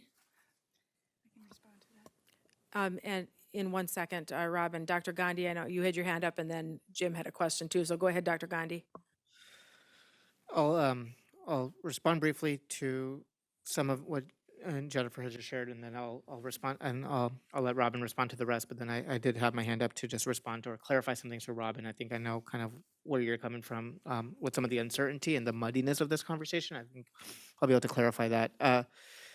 To Jennifer's question, I mean, staffing, this is an obligation and this is a set of services that we're going to provide our students. So regardless of where the program is housed, we're going to have to find the staff. At this point in time, the conversation that we've had today was more focused on substitute teachers versus just licensed teachers. Special education is an area of critical shortage across the state and across the nation. So not saying that those teachers in those areas are easy to come by, but at the same point, that is just going to be something that we're going to have to do. Obviously, investing in teachers in our human capital is just one of the fundamental priorities for us as a district, regardless of the physical space. In terms of using our current existing facilities, one of the things that we have learned is that for a conducive environment for our special education students, our early childhood special education students do have different needs. When we looked at the reason we weren't able to just do a traditional classroom edition at Longfellow, and it had to have some specifics, is because there are early childhood special education or early childhood requirements, the sizes of the students, having restrooms in the classroom. There are just different needs as well. So it's not that just all the facilities that we have for K-12 can easily be translated, but there might be some of the usage of the interim facilities, like I said, we have done in the past at Centennial and Madison when there were some of those classrooms available as well. So we do take a look at those things. To Robin's kind of question about, this being kind of a muddy conversation, where are we financially? The reason that exists today and why this is a little bit tricky for the board is that we have to really take a look at this from two separate processes. Blake and Jackie, as they oversee our facilities, they have an annual process of just our maintenance needs have been deferred, that they go through, that are prioritized, that are funded for. That is one that's one process that we've always utilized as a district. The other piece is looking at our building fund, what we can afford, looking at our bonding capacity for significant projects that are pretty large in scope, that we bring to the board as well, and we have that conversation as well. This is a little bit of a merger of both. The Hawthorne conversation and the North High track would qualify as those larger projects that we always have those conversations with the board. We normally would not have had maybe the same level of conversation around these other two projects. However, like Blake said, when we had the availability of ESSER funds, we recognize, okay, in terms of maximizing efficiency, the South High HVAC system, which gets almost 40% of our orders, could be a project. So it's not a need that comes to the same point to look at bonding. However, now that we know that that's a need, there's two options moving forward. If the board today were to say, just move forward with Hawthorne, ECSE, and the North High track, then these other two projects would go back to the previous process. Blake and Jackie would then say, okay, where does this fall in our future long-range plan that is already part of our deferred maintenance? But the risk that the board is going to run, and this is true for all projects, is supply will change, prices will increase. It's not going to be the same quotes that you're going to get down the road as you are now. So Blake and Jackie can take the other two projects, which never originally arose to that same level, and say, let's now go and apply it to our long-range plan and put in the priority in the hopper compared to all of our other deferred maintenance needs. But just know that when it is time to address that, it'll probably be at a higher price tag. So the question really for the board today is, do you want to take two wants and add them in because you might be able to bond at a higher level, or bond for both of them at a cheaper rate? Or do you want to push those back and then we can revisit them at a later time, knowing that they may come at an increased expense? Jim, you had a comment? Yeah, yes, I just wanted to clarify my motion. I believe I indicated in it that I would like the process to be that we bond for both the 8 million for the Hawthorne addition and the 8 million for the North High track, and not spend any of the current building fund balance. And the reason for that is I believe the interest rates we're going to get if we go to bond right now are as attractive as we're ever going to see, quite frankly, in our lifetimes. The Fed is already indicating they're going to be ratcheting up rates next year or later this year. And again, it speaks a little bit to what Rupak just talked about, that, yeah, it may make sense to add in another project, but I don't think we have to decide on these other two projects tonight. I think we need to get the process started to actually have formalized bids on the two projects that we know are priorities right now. And, you know, perhaps a month from now, if it makes sense financially, we're going to have another planning committee meeting at the end of the month. We certainly can look at would it make sense to, instead of just issuing $16 million in bonds, adding one or both of these other two projects. But at this point in time, planning has not really vetted that. We really vetted the top two, which is why it shows on your agenda as item B1 and item B2. Thank you, Jim. I would prefer that, I would plan to support the motion as you just reiterated to us, and I would prefer that the two other items, the South High HVAC upgrade and the North High and South High locker room remodel, be taken up again by planning, and that those items tasks are brought back to us when you feel the timing is appropriate, and that you have the information that board members have been asking for this evening. So whether that comes back to us in February or farther down the road, I would be okay with that. I don't see that they're not important projects, just ones that we don't have to decide on right this evening. I do feel like it's essential that we get into the process of bidding these other two projects because they need to be done. Anyone else? Jennifer. Thank you. So I would just add one further comment about that. When I look at these in order of prioritization, I look at a need versus a want, and I hear HVAC expenses and upgrades or maintenance rather being 40% of the cost. I look at that, to me, then it rises to the top of the list. So, and then as far as the track and not having a track available for our students in this program and we do at our other high schools, to me, that becomes an equity conversation. So in order of prioritization, I sort of see it as HVAC, then track, could we bid for those? I mean, can we separate this number one? So ECSE and North don't have to be together, and that also would address and help give time for the question that Robin has been asking around the financials for that particular scenario as well. Jackie has her hand up. Just to tag a little bit on some of those thoughts, Jennifer, one of the big reasons why we're having, I think, this conversation as well, and whether to bond or not, is both the ECSC edition and the track were part of our long-range financial plan, the most recent one, which was done about a year ago. However, the costs now are estimated to be 3 to 4 times what we maybe put in for the plan. And so that's what is really kind of putting us in this predicament as well of, initially we thought we would probably have enough in the fund to do some of those projects. And I guess we don't know, maybe if we do bid or when we do bid, we'll be surprised and things will come in better than anticipated by our architects. But just want everybody to know that those 2 projects were in the plan, whereas the latter 2 were not, for the reasons that Blake mentioned, that we started looking at those as possible ESSER projects at some point. Thank you, Thank you, Jackie. Anyone else have questions or comments before we vote? Okay, Anne Marie, please call the roll. I'd just like to note that the motion on the floor is to direct administration to move forward to secure bids for the early childhood special education addition and North High track and parking lot repair with an action plan to bond for both projects. Thank you. Brian Nelson. Yes. Robin Nelson. Yes. Newman. Yes. Paulson. Yes. Benson. No. Gullickson. Yes. Johnson. Yes. Knutson. Yes, motion passes. Let's take a 5-minute break, please. It's 7:02 right now, so probably at about 7:07, let's come back and we'll take up item C. Thanks.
let's get started again. It's 10 after 7.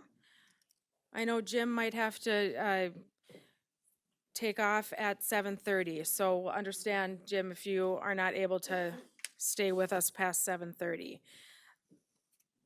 Continuing on the business section of our agenda, we're on item C, AP 5220, Procedure for Resolution of Employee Complaints, Level 4, Memo 72. And information has been shared with us earlier this evening.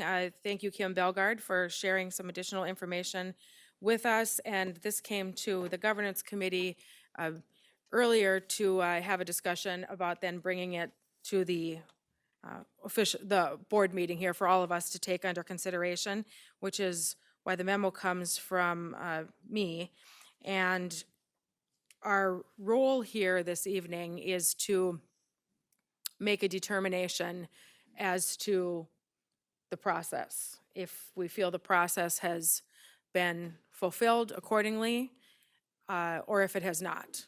And if it has not been, what would be some guidance that we would be providing to administration that we feel would follow the policies in front of us and the procedures more effectively.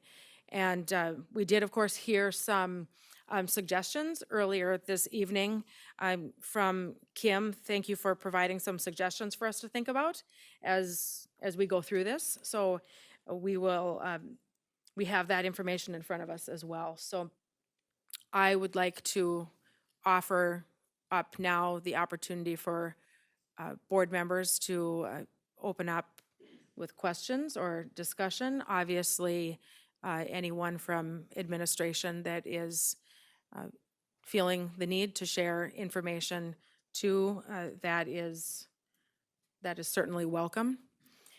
Board members, any questions right now?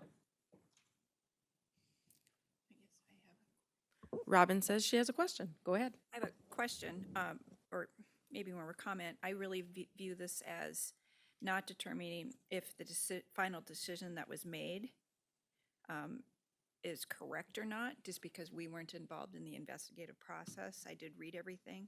I hope we stick to whether the policies were followed. Correct. That is our role here. Tracy. I guess I would just ask, it was, she listed 3 things for us to discuss, I think maybe 4, but the first was just, it didn't sound like the FEA thought that the 2 complaints should have been combined in the first place, that AP 6061 should have been for bullying only and AP 5220 for the other violations. So maybe if someone from the administration could just walk us through why that decision was made for those 2 to be combined. That would be wonderful, and I believe there is information in our packet that indicates that there was conversation or an awareness between both parties that that's what was happening. It would still be good to have that conversation here. Dr. Gandhi, go ahead, and if you feel that there's someone from administration that should add into the conversation, please do so. Yeah, if someone else wants to share more information, they can. I will purposely be parsimonious in this conversation and speak very limited for a couple of reasons. One is because I was part of the level 3 decision prior to this coming to the board. So just out of any specific things, but of any portrayal of me trying to sway the conversation one way or the other. But I think at the end of the day, your determination is if the process followed by me in level 3 was appropriate or not, and then if so, if it's not, then give administration direction otherwise. This involves 2 staff members, and in Fargo Public Schools, unfortunately, when things are brought to the nature of the board through North Dakota Century Code requirements, that puts light on a personnel situation. That may be the case per policy, and that's why it's here today. But that doesn't counteract your role as board members to also follow what we have as a governance structure in place as well to determine what's between administrative in function and what's the board's in function. In my decision in level 3, which is included in your board packet, The reason that I said that it was okay, there's multiple reasons why I had said that it was okay for administration to have combined the two investigations, because when that was done, first and foremost, we used the more comprehensive and thorough investigation process. Two, that was communicated at that time. And then third, the interpretation that's being presented, or at least that was challenged when the complaint came to level 3, which said that according to the policy procedure, the appropriate individual could be the supervisor. I had clarified that at the moment that the same complaint was used to also for a more comprehensive accusation of bullying, who the appropriate person was had changed at that time. So that is why I provided the response that I did in level 3, just for the full perception of neutrality. I would say that if there's any other procedural questions, I'm happy to answer, but you also have your board attorney that is familiar with your policies and is familiar with kind of the process if you'd want to defer to that. Thank you, Dr. Gandhi.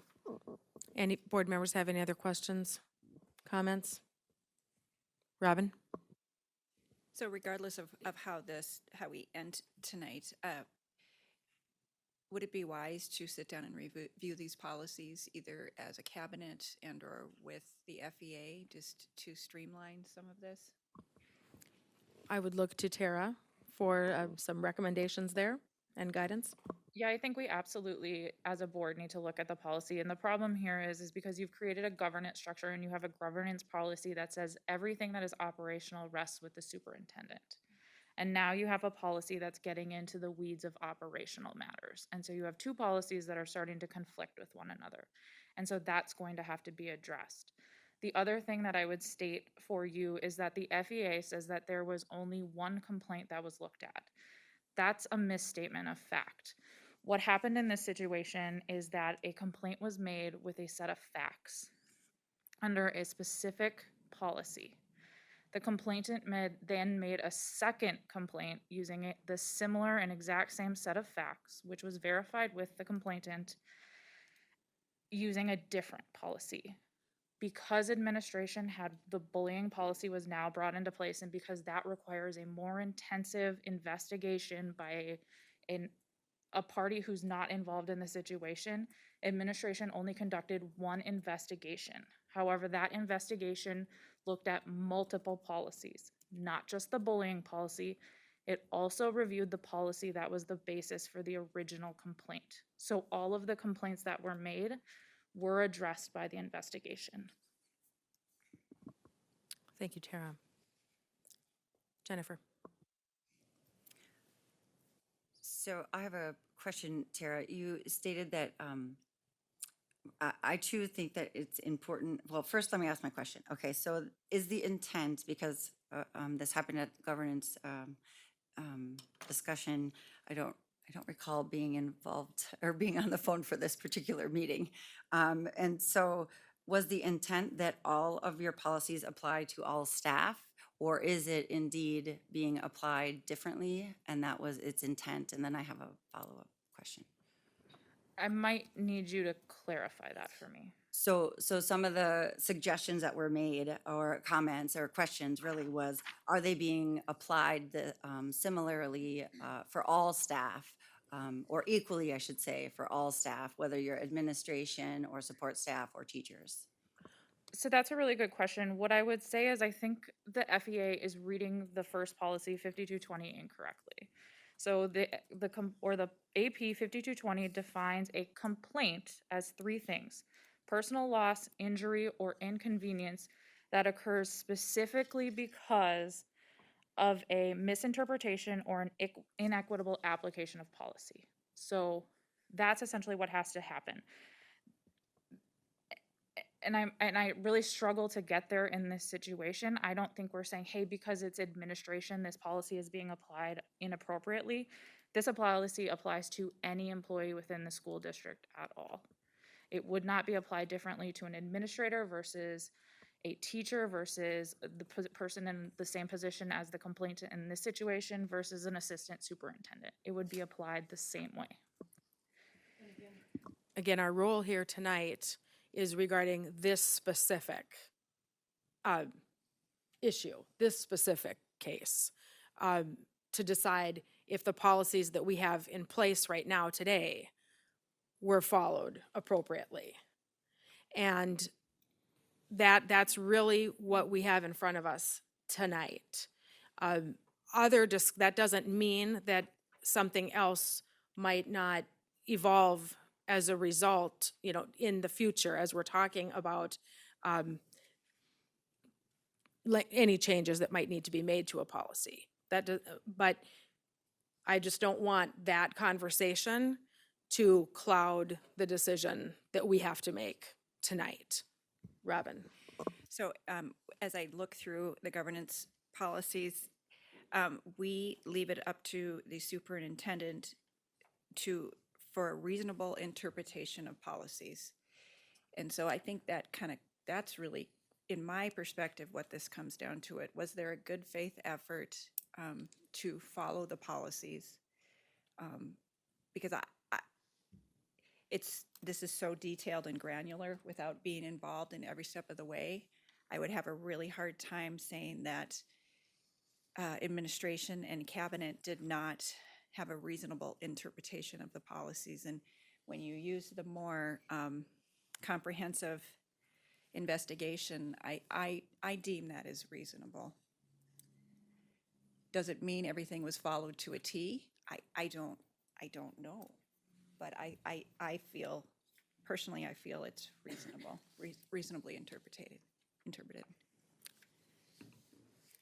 In order for us, we will have to make a decision on this evening. So in order for us to make a decision, there will have to be a motion one way or another. I'm not going to suggest one. Rebecca? Go ahead, Jim, and then Jennifer. Yeah, I'd like to make a motion, but before I do, I'm going to reference the fact that in our memo, number 72, and in the letter that was addressed to you, Rebecca, on December 15th from the FEA, it was specific to request that we move beyond level 3 of AP 5220. So I assume we're now at level 4 of AP 5220 as it's come to the board. So I'd like to make the following motion, recognizing that I am operating under the request for a level 4 review of AP 5220. I move that the Fargo Board of Education direct the board president to provide a written response to the Fargo Education Association level 4 complainant, notifying them that upon review, the Fargo Board of Education determined the process followed by the superintendent at level 3 was appropriate. Is there a second? I'll second. Seconded by Nikki. Jennifer, I know you had your hand up earlier. Go ahead. Yes. So as a follow-up, Tara, you had mentioned, our policy states or our adopted sort of way of doing business is through governance. So correct me if I'm wrong, but yes, we designate operations to our CEO, superintendent, but at the end of the day, if that isn't being implemented in whatever fashion, the level that a person would have to be able to appeal, right, it would be to come to the board. And ultimately, those that I've heard speak on governance topic have said at the end of the day, a school board is ultimately responsible for all of those operations, even though we're not the ones making the decision. That's why you hopefully hire a competent superintendent to do so, right? Like a CEO of an organization. However, in cases like this, I don't know how you apply or I don't believe that the governance expectation would be to apply blind faith in that that it was just assumed that procedure was followed without actually hearing both sides of the story. The fact that it's gotten here, it's telling me that somebody believes that that process wasn't followed. Those policies that were put in place weren't indeed followed. And so although, yes, you want to have this trust, but it's trust but verify too. So I'm conflicted with how do you make a decision as a board without going through that more formal process.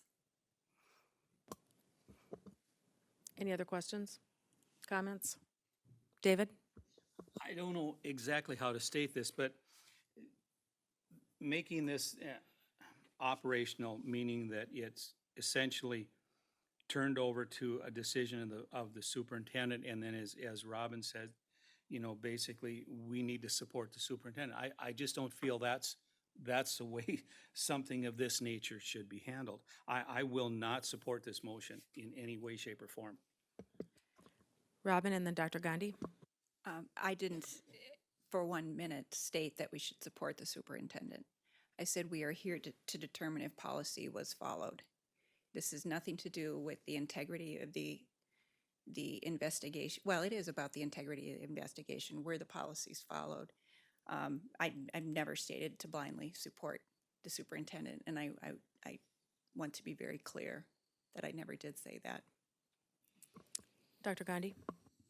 Yeah, to Jennifer and David's point, the request here is not to blindly follow the superintendent. And to Jennifer, answer your question about how do we trust but verify, your function as a board member based on your own governance policy at this point is to review my response, look at the summary of findings that I found, the statement of facts that I wrote at the level 3 decision, and then say that was appropriate or it wasn't. And if it wasn't, then direct me on what to do accordingly. So that is your function here. It is to review and verify what I presented in my response at level 3 and to whether did I follow the appropriate procedures or not.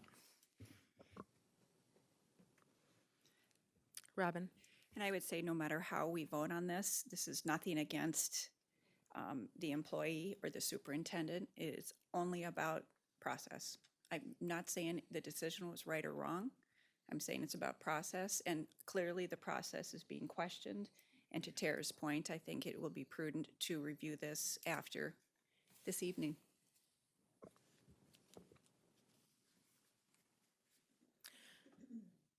Any other questions or comments? I will support the motion. In my review of the information, I feel like the superintendent did have a reasonable interpretation of the policies and the procedure for moving through this. That speaks directly to the motion. I am interested in learning more about how these policies will be reviewed, what that cycle looks like, when they would be coming up for review. Tara, could you, do you have that information in terms of when these policies would be looked at? Or I know they could be looked at sooner, but they're on a cycle usually. Or Anne Marie, go ahead. We typically do our reviews in the summer. If you just give me a second, I can pull up our tracker and tell you when these two would be usually, but sometimes we add some in the summer, if that makes sense. That's okay. For me, that gives a general feeling of what the plan is. And then I would just encourage, I guess, administration to say, well, do we wait till summer or do we take it up sooner? Anne Marie? Just a little bit more clarification there. Of all of our policies, which we have a lot, we have on a 4-year cycle, so we do about a fourth every year. Thank you, Anne Marie. And I'm speaking directly to the policies that we've been discussing this evening. So again, I plan to support the motion. Any other questions or comments? Okay, Anne Marie, go ahead and call the roll. Robin Nelson? Yes. Newman? Yes. Paulson? No. Benson? No. Gullickson? Yes. Johnson? Yes. Brian Nelson? Yes. Knutson? Yes. It sounds like we have a puppy joining us. I think her name is Lily. Oh, it's Lily. Okay. Okay, on to item D, COVID-19 update. Who would like to start off this conversation? Dr. Gandhi? If you just give me 1 second to project here, I will do that.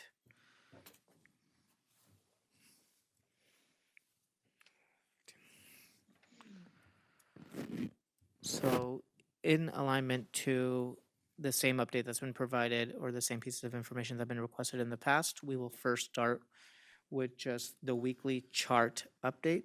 Um, Hopefully IT will be happy that I didn't close the connection this time around. What you have in front of you is the weekly chart. Again, colored is this year. The black and gray scale is the same week last year. As I've shared at previous board meetings as well, please know that information for the current week is as of Tuesday. Numbers will change by the end of the week as well. As you can see, in comparison to previous years, there's a significant uptick when you're comparing the amount of positive cases reported by students for this same week in comparison to, and I can't believe I'm saying this, the last 2 years that we have been encountering the COVID-19 pandemic. So that is the piece of information from the weekly chart data. The other information requested by the board was the information on staying in school. What this email screenshot from Stephen Duro will show you is what I presented to you in the last couple of meetings as well, but then also updated as of today. So individuals that were able to remain in school because they were part of a mass-to-mass exposure, they were vaccinated, or they had COVID-19 in the last 90 days, 4,111. And then that's unique students, but the overall is 6,924 instances of that happening. Then the same numbers for individuals that stayed in school by participating in our testing program, individuals that did not have to test in school, or that could test once and then participate or stay based on the quarantine guidelines. The last piece of information that you had asked for me to share during these updates was also if there has been any change in guidance from Fargo Cass Public Health and or the Department of Health that impacts our operation. So we have communicated previously, obviously masking as a mitigation strategy, we know that that's been communicated, but during December, the CDC also changed their guidance for exclusionary practices, for who needs to quarantine and the length of quarantine, and also for isolations. The biggest change I can tell you is we went from 10 days to 5 days for individuals that test positive for COVID-19, and then days 6 through 10, saying that those individuals should wear a mask, but they can be released if they're asymptomatic after day 5. So that's been the biggest change that's been communicated, and I believe you've seen some of that communication as well. Unless we are told otherwise by Fargo Cass Public Health, as of on Monday, January 17th, the district will be transitioning to using masking or strongly recommending masking for our mitigation strategies, but no longer requiring it based on the updated guidance. That updated guidance, like I've shared with you at the August 10th meeting, it's never talking just about masking and isolation, so that's also impacts quarantine and exclusionary practices of the district.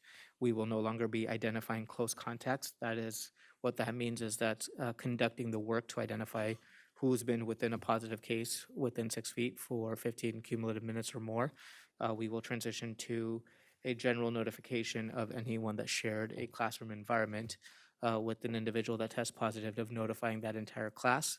That doesn't mean that they would meet the criteria for a close contact or not, but that does mean that they shared a classroom with someone that tested positive for COVID-19. So that is my update based on the information that's been requested of me. Thank you, Dr. Gandhi. Tracy. Thank you, President Knutson. I just wanted to, if it's okay, to take this time to make a few comments about the many emails and correspondence that we've received. If it's more appropriate for me to do that in my board readout, I can, but I feel it falls to this subject.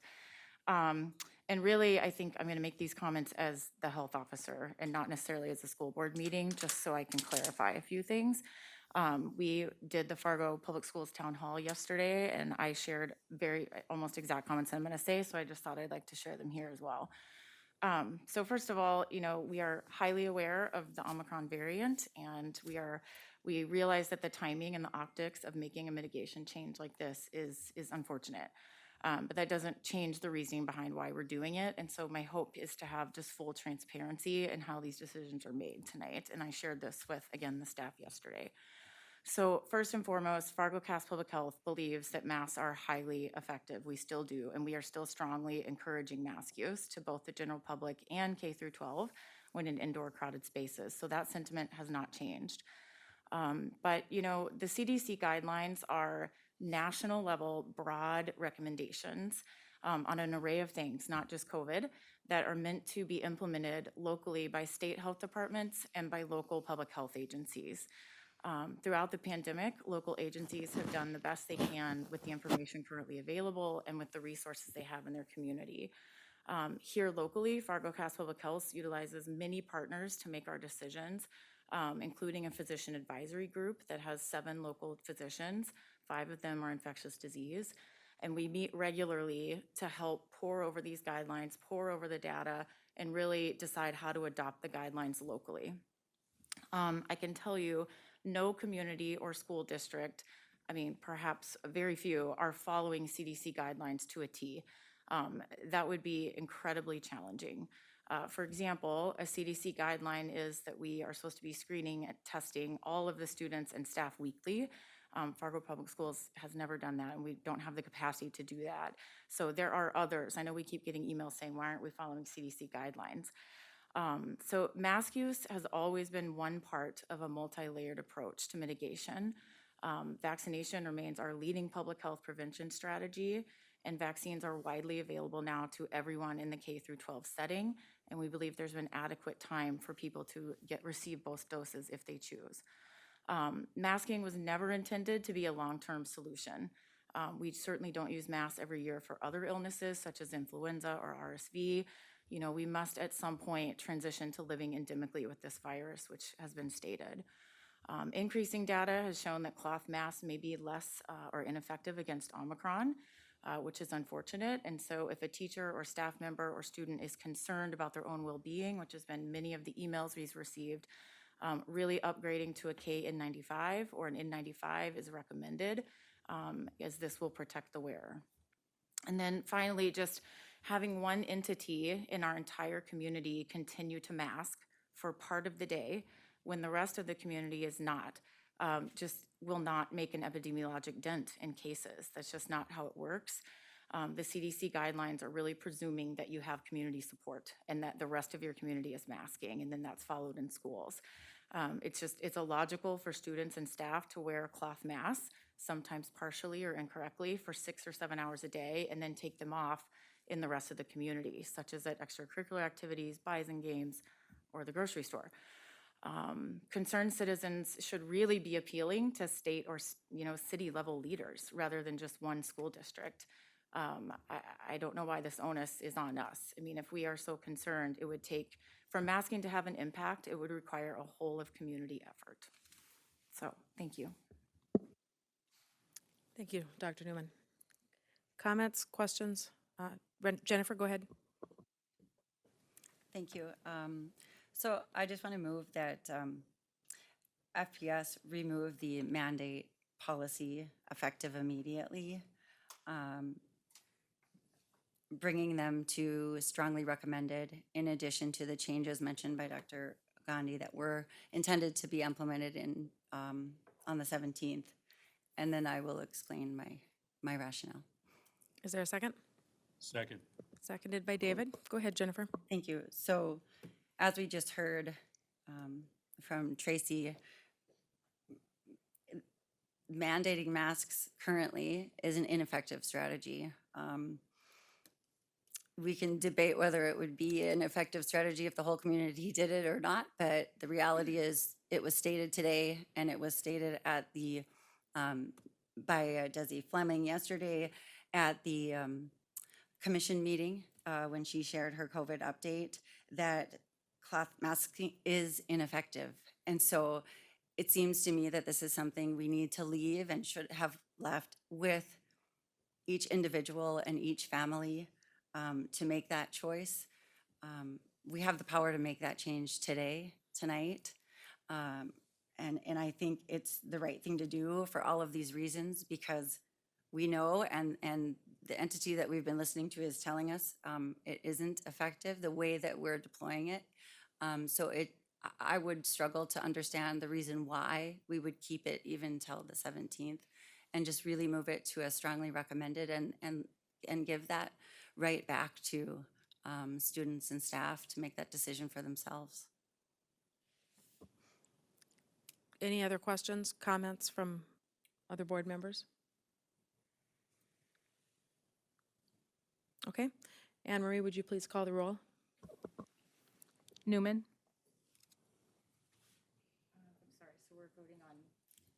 We are voting on the motion. Do you, To be effective. Yeah. do we want the motion read?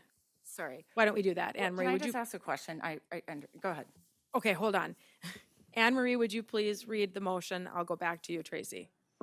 that FPS remove the mandate policy effective immediately, bringing them to strongly recommended in addition to the changes shared by Dr. Gandhi that will be effective January 17th. Thank you for the refresher on that motion. Tracy, we can continue some discussion, or do you have? Well, I guess just in the honor of following policy, and, this was thoughtfully thought out, the dates of this, being able to follow things 2 weeks after the break. Would that be an imposition on administration to change it earlier than the date you're expecting? Is that logistically problematic? Dr. Gandhi? It would change what we have communicated. Per the board's directive, we have been following kind of the guidance from Fargo Cass Public Health, and as those guidance change, that's what we've communicated. Our rationale for everything that we've communicated until this point has been the August 10th board meeting, and then the dates were communicated based on the guidance that was provided to us. So if the board would take other action today, we would have to change that communication, especially if it's effective immediately, not saying it can or cannot be done. I would be very transparent in telling the board that if we are then faced with questions tomorrow in terms of why did the rationale change from following guidance that was previously communicated, we'd have to defer to the board. Jim, Rebecca? go ahead. Jim, go ahead. Yeah, I can't support this motion for, I think, what Dr. Gandhi was about to share. We voted months ago to follow the guidance of Fargo Cass Public Health. I don't know what that guidance is going to be 30 days from now. It might be the same as it is today. It might be different. But if we take some other action, as this motion would have us do, then I guess we're no longer following anybody's guidance. We're just going to shoot from the hip as we go. So I'll be voting no. David. Please refresh my memory, if someone would, the carefully thought out rationale for choosing January 17th. Was it anything more than the fact that it's the beginning of a new semester? Is there some legitimacy to this January 17th date? Yes, I'm happy to. Tracy, go ahead. Thank you, Rebecca. For one, we were just trying to allow ample time for people to receive both doses of the vaccination. This vaccine became available for a large part of our population, 5 to 11-year-olds, in mid-November. So we are trying to logistically allow that. Also, there's a 2 to 3 week lag of case spikes and then hospitalizations and death. So it was a respect to our healthcare systems. We know we're experiencing a spike in cases, and it was just having that time to make sure that we aren't bursting at the seams again. Jennifer. Thank you. So even though that is the rationale, it was just shared with us that cloth masks are ineffective unless the entire community is doing it. So we don't need to allow for 2 weeks because it won't make a difference. So why would we continue to mandate something that we're being told by the organization that we said we were going to follow? We're being told that this doesn't make a difference in cases. And then do we really have to talk about the number of cases? I mean, cases and hospitalizations. Desi also said there's 122 hospitalized in the entire state of North Dakota. I'm going to try to not go down that path and just really want you to focus on it. Doesn't make any sense to continue to mandate something that this organization we've been listening to is telling us is ineffective. So I just give this right back to the students and the parents. It doesn't make sense to wait another week. They've asked us to change along the way as guidance changes or as data comes in and as they seek to understand that data. So they're telling you they now know this. They now know this to be true, that they're ineffective. But we're going to leave it in because the previous strategy said January 17th would allow us this 2 weeks. We don't need the 2 weeks if it's ineffective. My understanding is that it's the new variant that has really switched things up in terms of masking and effectiveness. And that's the challenge. I might be wrong. Tracy, I saw you had your hand Yeah, up, and thank I you. also I just wanted, wanna make I sure- also wanted to say too that I am not going to support the motion. I'm going to continue to support the motion that the board made earlier, which was to follow the guidance of public health, to continue to follow the guidance of public health. We have announced that a change will take place the 17th of January. We aren't in school that day. We'll be in school the 18th of January. That's one more week. Thank you, staff. Thank you, students. Thank you to the community that has been supportive in leading the effort and in following the guidance of Fargo Cass Public Health. Thank you for being with us in helping to build a healthy, strong, safe workplace and learning environment when others have not. Thank you for being strong. And I have every indication that I will continue to support the guidance of public health.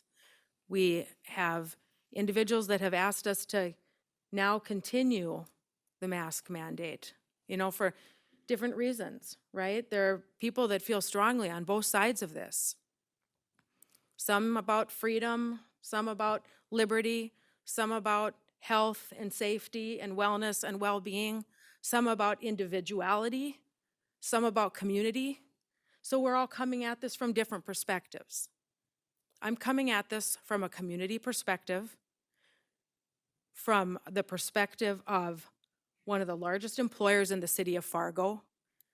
I'm proud of the school district for following the guidance of public health. I'm proud of our decisions. We are having an impact. We have had an impact. Our practices have an impact, whether it's switching to strongly recommended or when we're still currently mandating it. And so I have faith in the guidance of public health, taking the information that is at the global, at the national, at the higher level, and dissecting that information. The panel that is involved with Fargo Cass Public Health to put the recommendations together for our local community. So I appreciate that the conversation has been going week after week, or meeting after meeting, and that might continue. But I won't support the motion. I'm going to continue to support the board's previous decision. Any other questions or comments? Anne Marie, please call the roll. Newman, No. Paulson, Yes. Benson, Yes. Gullickson, No. Johnson, No. Brian Nelson, No. Robin Nelson, No. Knutson. No, motion fails.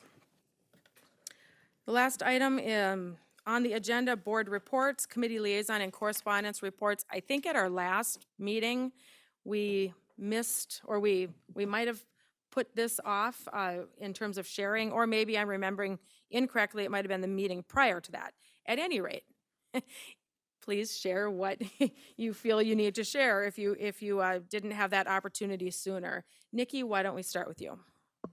Okay, sure. Thank you, President Knutson. CEA will be meeting upcoming next week, next Tuesday. Recess Commission is tomorrow. It has the potential to be our last meeting and finish up that work.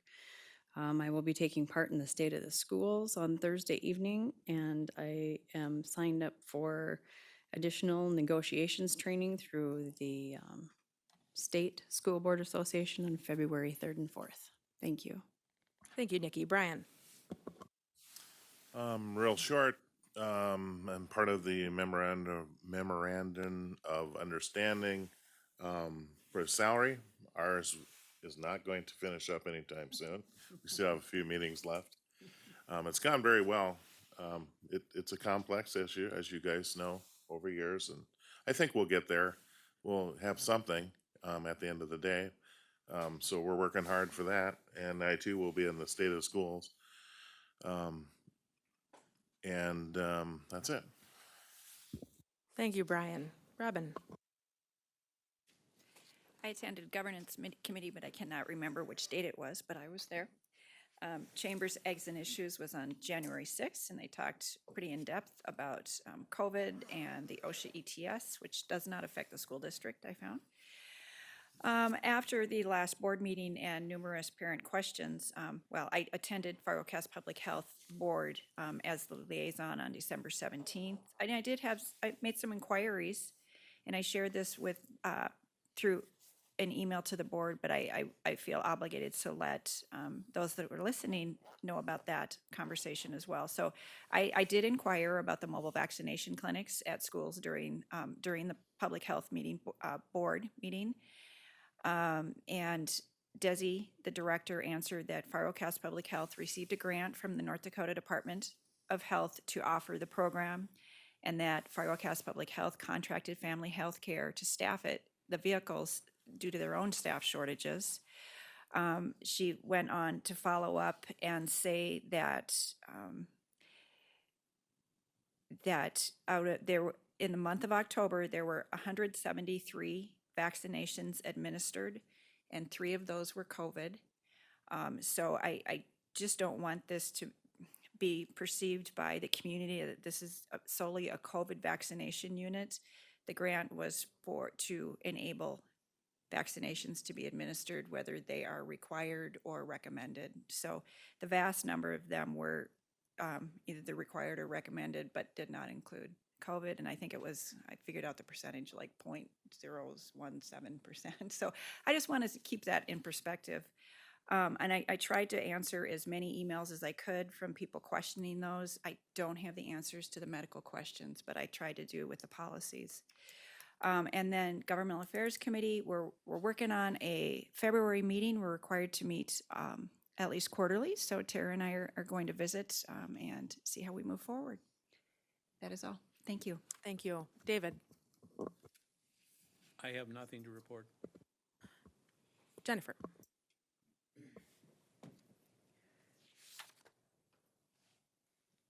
I just want to say how incredibly disappointed I am, and I think our community will be as well, when leaders are tasked with a decision. First and foremost, you should consider the oath that you took to sit here in this chair. And the oath that you took was to uphold the Constitution and a person's right to choose. It should have never been okay to mandate masks, ever. But some of us did, some places did. Our Fargo Cass Public Health is telling you that the vast majority of places across the state, like it's pretty much non-existent, were Desi's words, to have mask mandates in place. Non-existent. And the rationale for keeping it is an emotional plea to, I believe that they are doing some good. Seriously? That's your decision, but it isn't your decision to make for everybody else. You're also assuming that there are zero consequences to this behavior, to mandating, to taking that right to make a medical decision for oneself. Nikki, that is exactly what you're doing. Rebecca, may I jump in? No, you may not. It is my share out. Jennifer, go ahead. Thank you. And you are not listening. You're not listening to me. You're not listening to your public. No, you're not.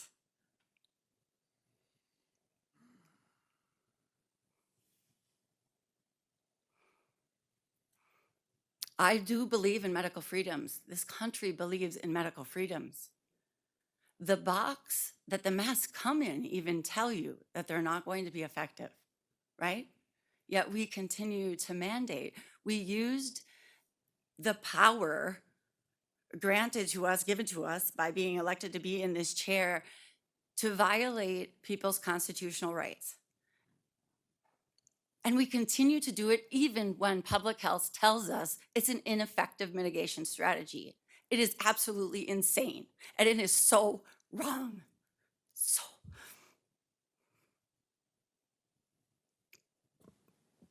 You finished? Okay. Tracy, go ahead. Thank you. On December 15th, I attended the NDSBA Lunch and Learn on engagement during difficult times. I found that to be really interesting and timely. We had CEA on the 21st, and then I took part in the Fargo Public Schools Town Hall yesterday on COVID-19 mitigation. I think it went really well, and I just want to commend our administration for doing those town halls. I think it's a great way to communicate with our staff and teachers and have people be able just to ask questions. And I too will be at State of the Schools on Thursday. Thank you. Thank you. Jim, are you still on the phone? Yes, I am. Thanks. Would you like to give a report? Sure. Planning met on December 17th. We covered quite a bit on the projects that we looked at earlier tonight under our business item, but we also reviewed the budget to see that we're on track there as well. Our next planning meeting is, at this point in time, set for January 28th. We may move that up to be in front of the next board meeting, depending upon the needs that Jackie and Rupak might identify for planning. So those of you on the committee, please be on the lookout for a possible change. And just as a final note, I'm here to tell you the city of Rochester is violating constitutional rights right and left, Jennifer. I had to wear a mask the entire 7 days I was there, and I'm thankful for it. Thanks, and have a good night. Thank you. All right. I would like to, there's one item here that we received. I'm passing it around. It's some correspondence, a postcard. On to the MOU for the Recess Commission. Kim Belgard and I met last week, I believe it was. We reviewed a bit of a draft of the document that will be considered tomorrow at the Recess Commission potential final meeting. And so I'm doing a little bit of tweaking on that, and we'll have that available so that those of you serving on the commission will be able to review it, and potentially you will decide that your work is complete. And thanks to everyone that has taken their time to serve on that. I attended last night. My liaison high school is Davies, and they had a fantastic Welcome to Davies High School event for current 8th graders. There were a couple of, they called them course fairs that covered activities and just different areas, extracurriculars, co-curriculars that students can be involved in as they become high schoolers. And so that was held in the Commons area. And I visited with a variety of parents and teachers that were there to assist with that, and then attended the presentation in the theater that went for about 45 minutes. Mr. Cody was involved in that presentation, and a couple of others, and just really, high-level details about kind of what to expect coming into high school, and talking about some of the new opportunities that the students are going to have as they get into high school. So it was, I would say, very, very well attended. That theater was quite full of parents and students, and it was just fun to see folks engaged and, learning and excited, hopefully, about getting into Davies High School. The Native American Commission did not meet in January. There are a couple of changes that are going through on that commission. So while we usually meet every month, we haven't been meeting every month. I think there's going to be a meeting in February, so I'll report on that. I was contacted by the North Dakota School Boards Association recently regarding the upcoming negotiations seminar, and it was a request of me to serve on a panel for it was the big schools. I suppose they're going to have a panel of a variety of schools and talking about negotiations experiences. I am new to the negotiations committee. I advise that Seth serve instead. And so Seth, I visited with him today, and I'm sure he would be sharing that with us tonight. Since he's not here, I thought I'd let you know. Nikki, I know you're also planning to attend. If something comes up and Seth is not able to serve, you have the experience as well. So thank you so much for everyone tonight for our patience as we go through these very important conversations. And it is 8 o'clock and we are adjourned. The next meeting is January 25th. Thank you.